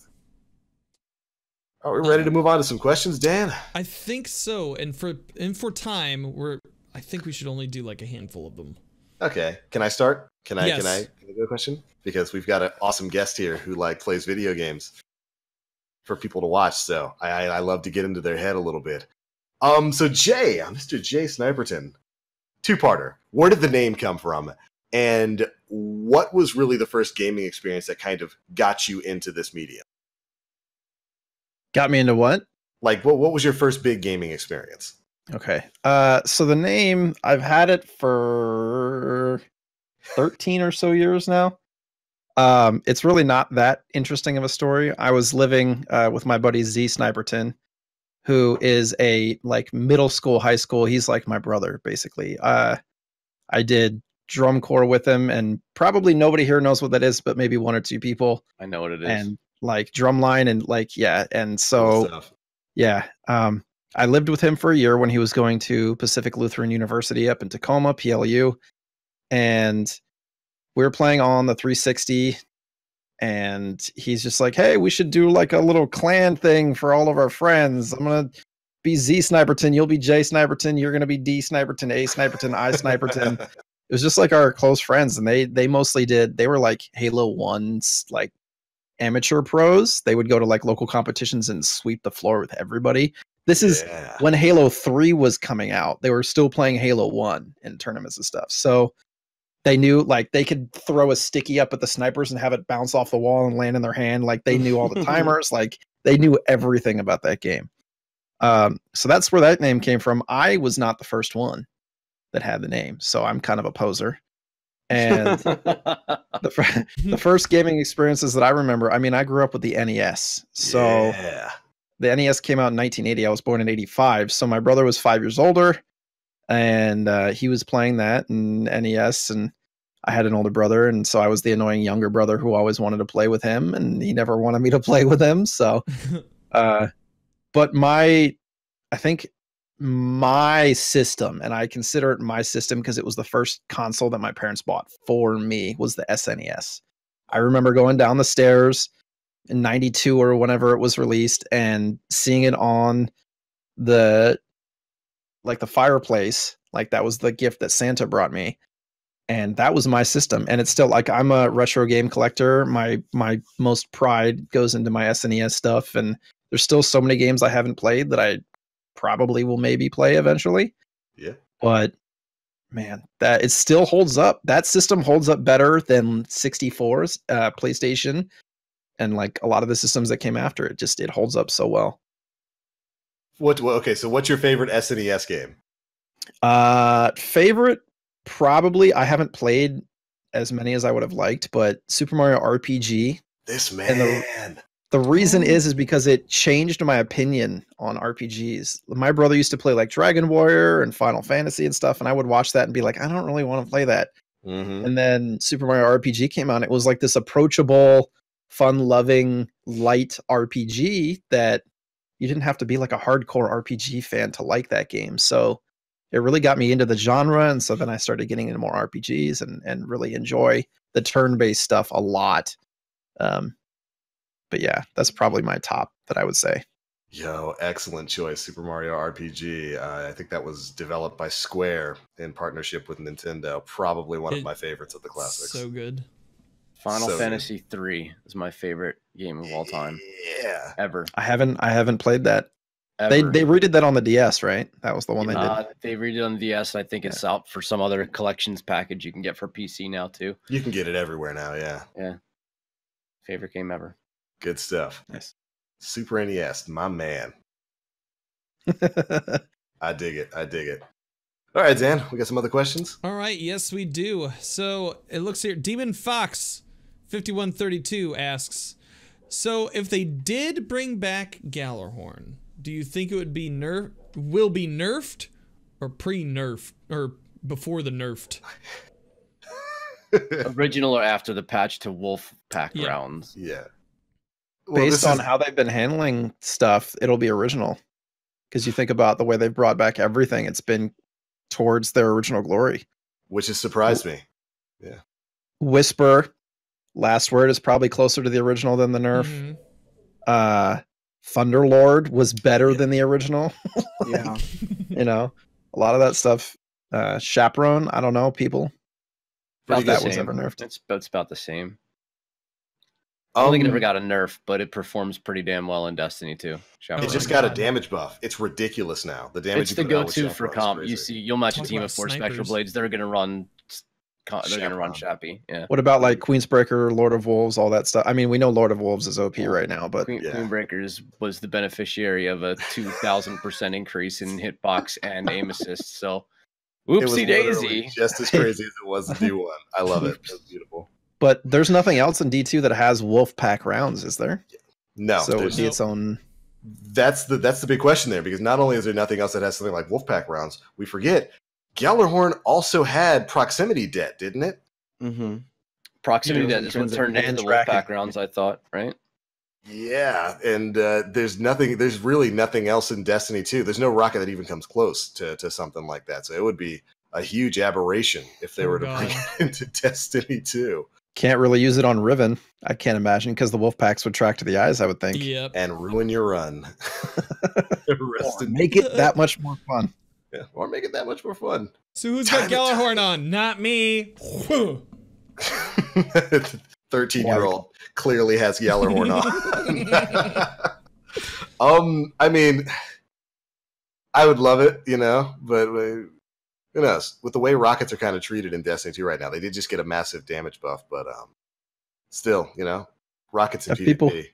Have people been using like those rockets that nobody really ever used before yet? The Like to Sleepless test? is pretty good. Like there's a couple of max blast radius ones that I was using in Gambit Prime initially just to kind of see. Because The my Iron Banner one, exotic yeah. spot was taken by the Risk Runner when I first played Gambit Prime, and it's noticeable. The big issue is there's not a lot of ammunition to be had, so you kind of have to pick and choose what you use when you use it when it comes to rocket launchers, because you're only Right. going to get a handful of, even with reserves, you're only going to have maybe max like 4 or 5. You're not Mhm. going to have like 8 did it max out at in Destiny? It was some Yeah, atrocious number in D1. with Gjallarhorn, yeah, it was like 8. I think right now with the whatever the Nightfall rocket launcher is that you get from Nokris, I was running around with that in Gambit. I think it's like 6 rockets. The Osprey. The Osprey, yeah.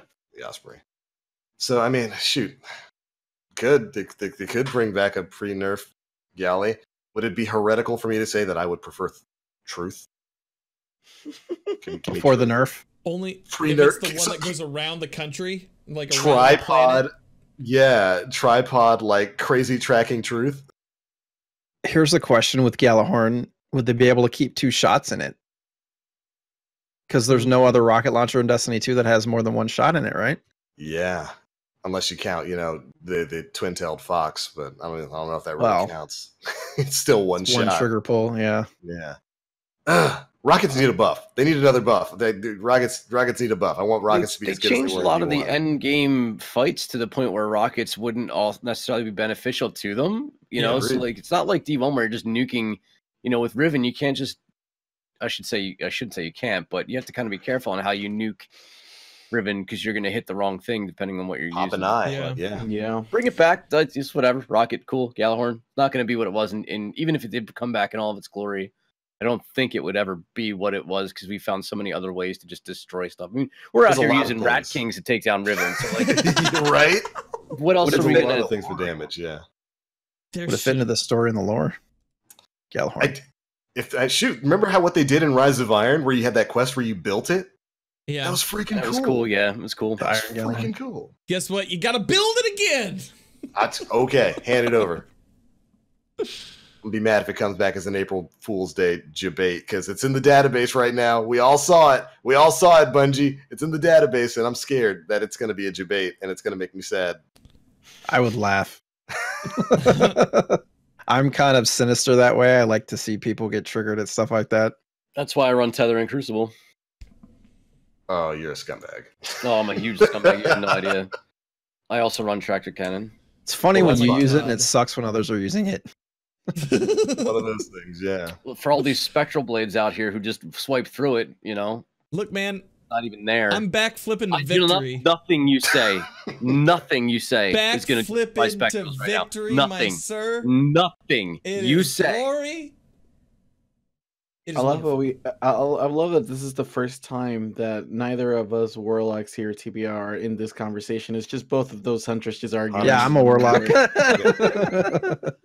Warlock still can't jump. We jump higher Amen. than you can. I can Why? floof off the map with the best of them. Thank you very much. The most graceful. In my The storm most collar graceful. at to boot, dude.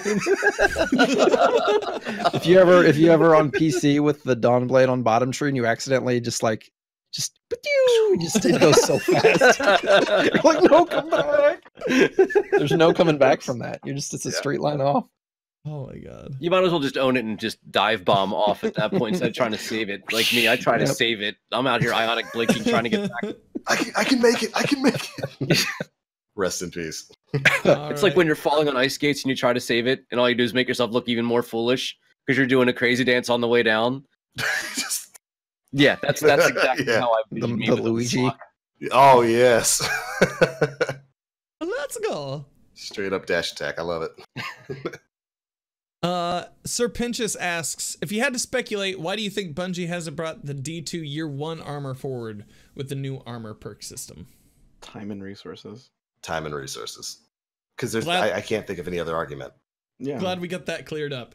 Next question. There's no reason not to. I can't think Well, of a based reason on why. some of the other stuff they're doing, they want us to use new stuff. Yeah. That, and again, it takes time to add that stuff into Yeah. the old What stuff. was it, like 2 weeks for D1 stuff? Yeah, to be added in? re-render D1 stuff in the Yeah. D2 engine. It's like 2 weeks per item. That's holy moly. That's crazy. Yeah. Hopefully whatever D3 is going to be on or whatever's coming next is a better optimized engine because yikes. Yeah. Yikes. Boogity asks, what is your favorite underused item? Armor or weapon or both? Ronte, I let's have- start with Jay. Not you, Underused. Warren. Hold on, let me pull up my dim. Just kind of What's look at it. For a the second. AR from the Dreaming City called that drops a million Tiger times? Spites. So I have a Tiger Spite with high caliber rounds that's pretty vicious that I really enjoy using when I'm just kind of. It's a good auto. I change if I change characters, I don't really move weapons around that much unless I'm doing something truly endgame. So I'll just use whatever's equipped, whatever dim Yeah. left on that character when I pulled something off. So Right. I end up with some pretty wild, crazy loadouts for whatever I'm running milestones for. So I'll just run whatever's there and adjust to them. But high caliber rounds on an auto rifle actually works on just about everything and knocks everything back, which is pretty neat. Yeah, with the number of shots that you're consistently landing, it's great for that. If Jay's still looking, then I'll say something that's kind of surprised me because I railed on it when I first got it. The loaded question, the Pinnacle Vanguard fusion rifle from the previous season. It's not great, but for some reason I found myself just using it in all PvE activities now. It's a hard-hitting fusion. Its ability reservoir burst is pretty strong, and I just can't convince myself to take it off. Unless Yeah. I'm using the oxygen, which is the new Vanguard Pinnacle weapon. Oh which- man, I pretty want good. that so bad. I want it so pretty good. Air intel is the reason to take it off. I don't have a good rolled air until the game won't give me one. I mean, to be honest, I have been using very similar weapons since like Leviathan. I still use my Midnight Coup the most of the time. But actually, I mean, Chattering Bone, still don't have a god roll on it. But Chattering Bone, ideally with Rampage and Outlaw with a reload spec on it, Mhm. is really nice. It like, I tend to like, and I'm kind of like Dan when he was talking about the feel of a weapon. If a gun doesn't feel good to me, I'm not going to want to use it. Yeah. That gun feels really good to me. It feels nice and light. It has that tilt up. Just a Yeah, it's little. straight up. It's Yeah. straight up recoil. It doesn't like do this, right? So I guess maybe Chattering Bone would be my answer. That's the pulse rifle, right? From Yeah, the the raid, raid from Last Last Wish, Wish, yeah. The Ikelos SMG, just I loved using it in PvP. I want to try it out in this new meta since they bumped up SMG. There's no damage a little difference. bit. No difference. There's one Rest in peace. damage point of difference for SMGs. Ah! There's nothing Oh at man, all. those things hurt Shotguns so bad. still function better in their range than SMGs do, unfortunately. Sad. I wonder how the Recluse is. 'cause It's that's- insane. Yeah, because the It damage is bump is absolutely crazy, right? bonkers it? insane. Like when you get the buff, it takes it to what? 25 to the damage. It's a TTK of 0.47. 4.7. Yeah. You're dead. Holy yikes! It's It's faster than nuts. Last Word. Yeah. Yeah. Well, let me tell you, I ran into Mtashed and his merry band Of goons? Crucible sweats that were rocking Mountaintop, Luna's Howl, and not Luna's Howl, Recluse, and no, it sucked. It Press sucked F going for up Nim. against. It sucked. It's really strong. And there's next to nothing you got to do to get it. You got to win games, get to 2100, and it's yours. And it's a god tier weapon. It would be up there with an exotic. It puts any other SMG to shame, honestly. I've kind of noticed that with all three of the pinnacle weapons this time around. The challenges aren't that hard. The 21% delirium as the Gambit machine gun, it doesn't really require anything too strenuous. It's just multi-kills, which are easy to get in Gambit, and then just killing primevals. Then you just got to get a reset. You got to reset your rank once, which is lengthy, but not necessarily hard. And it's pretty much the same thing for the Recluse too, isn't it? You just got to get a legend 2100 glory, and somebody said like 60 wins. That's or not, maybe less wins in comp and 60 wins in quick play. I forget what it was. There are people in That's chat not who hard. have it. Didn't the Triumph also say that you can make progress in it in Iron Banner? yeah, there's something like that, I want to say. I'm fair. I could have sworn. Like I you read get more something percentage for about that. Iron Banner and for comp play or something like that, Yeah. which is not I'm bad. sure somebody in chat will let us know, but yeah. It's not too hard at all. I just have come to terms that I will never have any of the comp If weapons. you want them, you can have them, Jay. It's not a matter of. I'm whether sure or I not- could, but I don't want to Right. spend the time, especially on stream, doing it. If I Yeah, can I find a feel ya. team off stream, maybe. But Dude, like, I just am too competitive for that nonsense, man. I'm old. I just want to chill and like. But I'm also competitive, so if I'm playing that stuff, I want to win. I'm like, you know. I played don't wanna- trials with Jay once, and he wanted to slit the other team's throat. I remember that. Yeah, one time, and I was like, "Dude, this is pretty." Like, no, we're gonna get him. This is it. We're He's not like, gonna- never again. I will never play with Jay again. I'm like, holy crap, man! I had no idea. Kill these mans. All right, Yeah, last question. whippersnappers. Last question from Mills.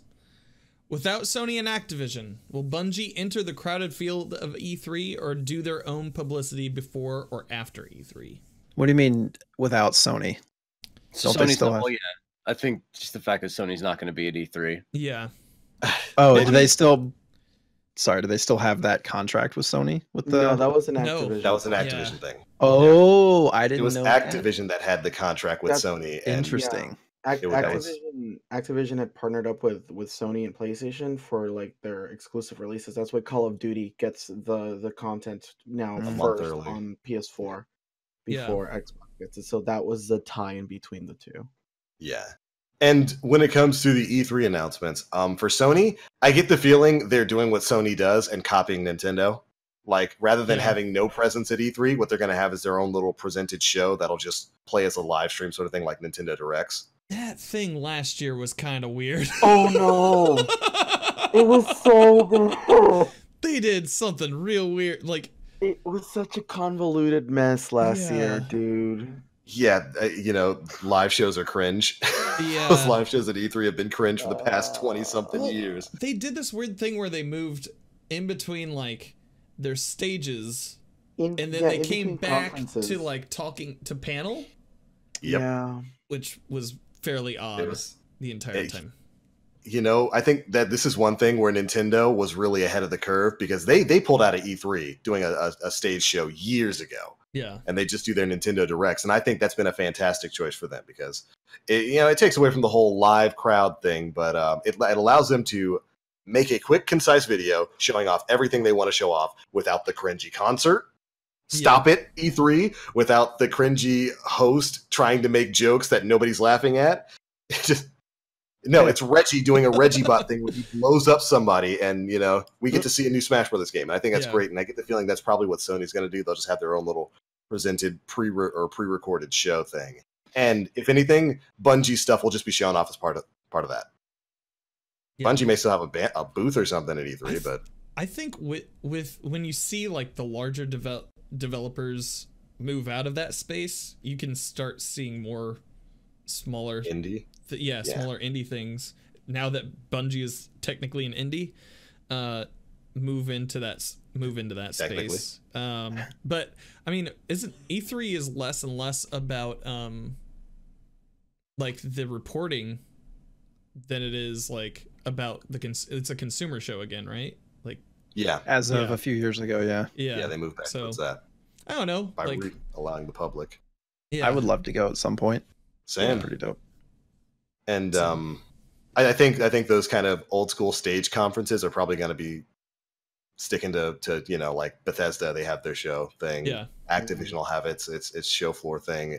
Do you, EA will have its press conference thing, and does Microsoft and Sony and Nintendo will move away. Does Bethesda have Andrew WK on retainer? I wonder. Oh my god. It's that time of year, Andrew. Come on in and practice your jokes so you can connect with the gamer kids. Yeah, yike. But yeah, if we're gonna have any sort of presence for Bungie at E3, I imagine it'll just be a part of a pre-recorded package that Microsoft and Sony will show off. Yeah. Probably. Yep. So that's all the questions fit to print. What are the ones that weren't fit to print? I'll DM those to you later. Excellent, excellent. Well, while you sit and wonder what those are going to be about, thank you all so much for tuning in to episode 192 of the Planet Destiny podcast, the first one in the post-release of the season of Drifter.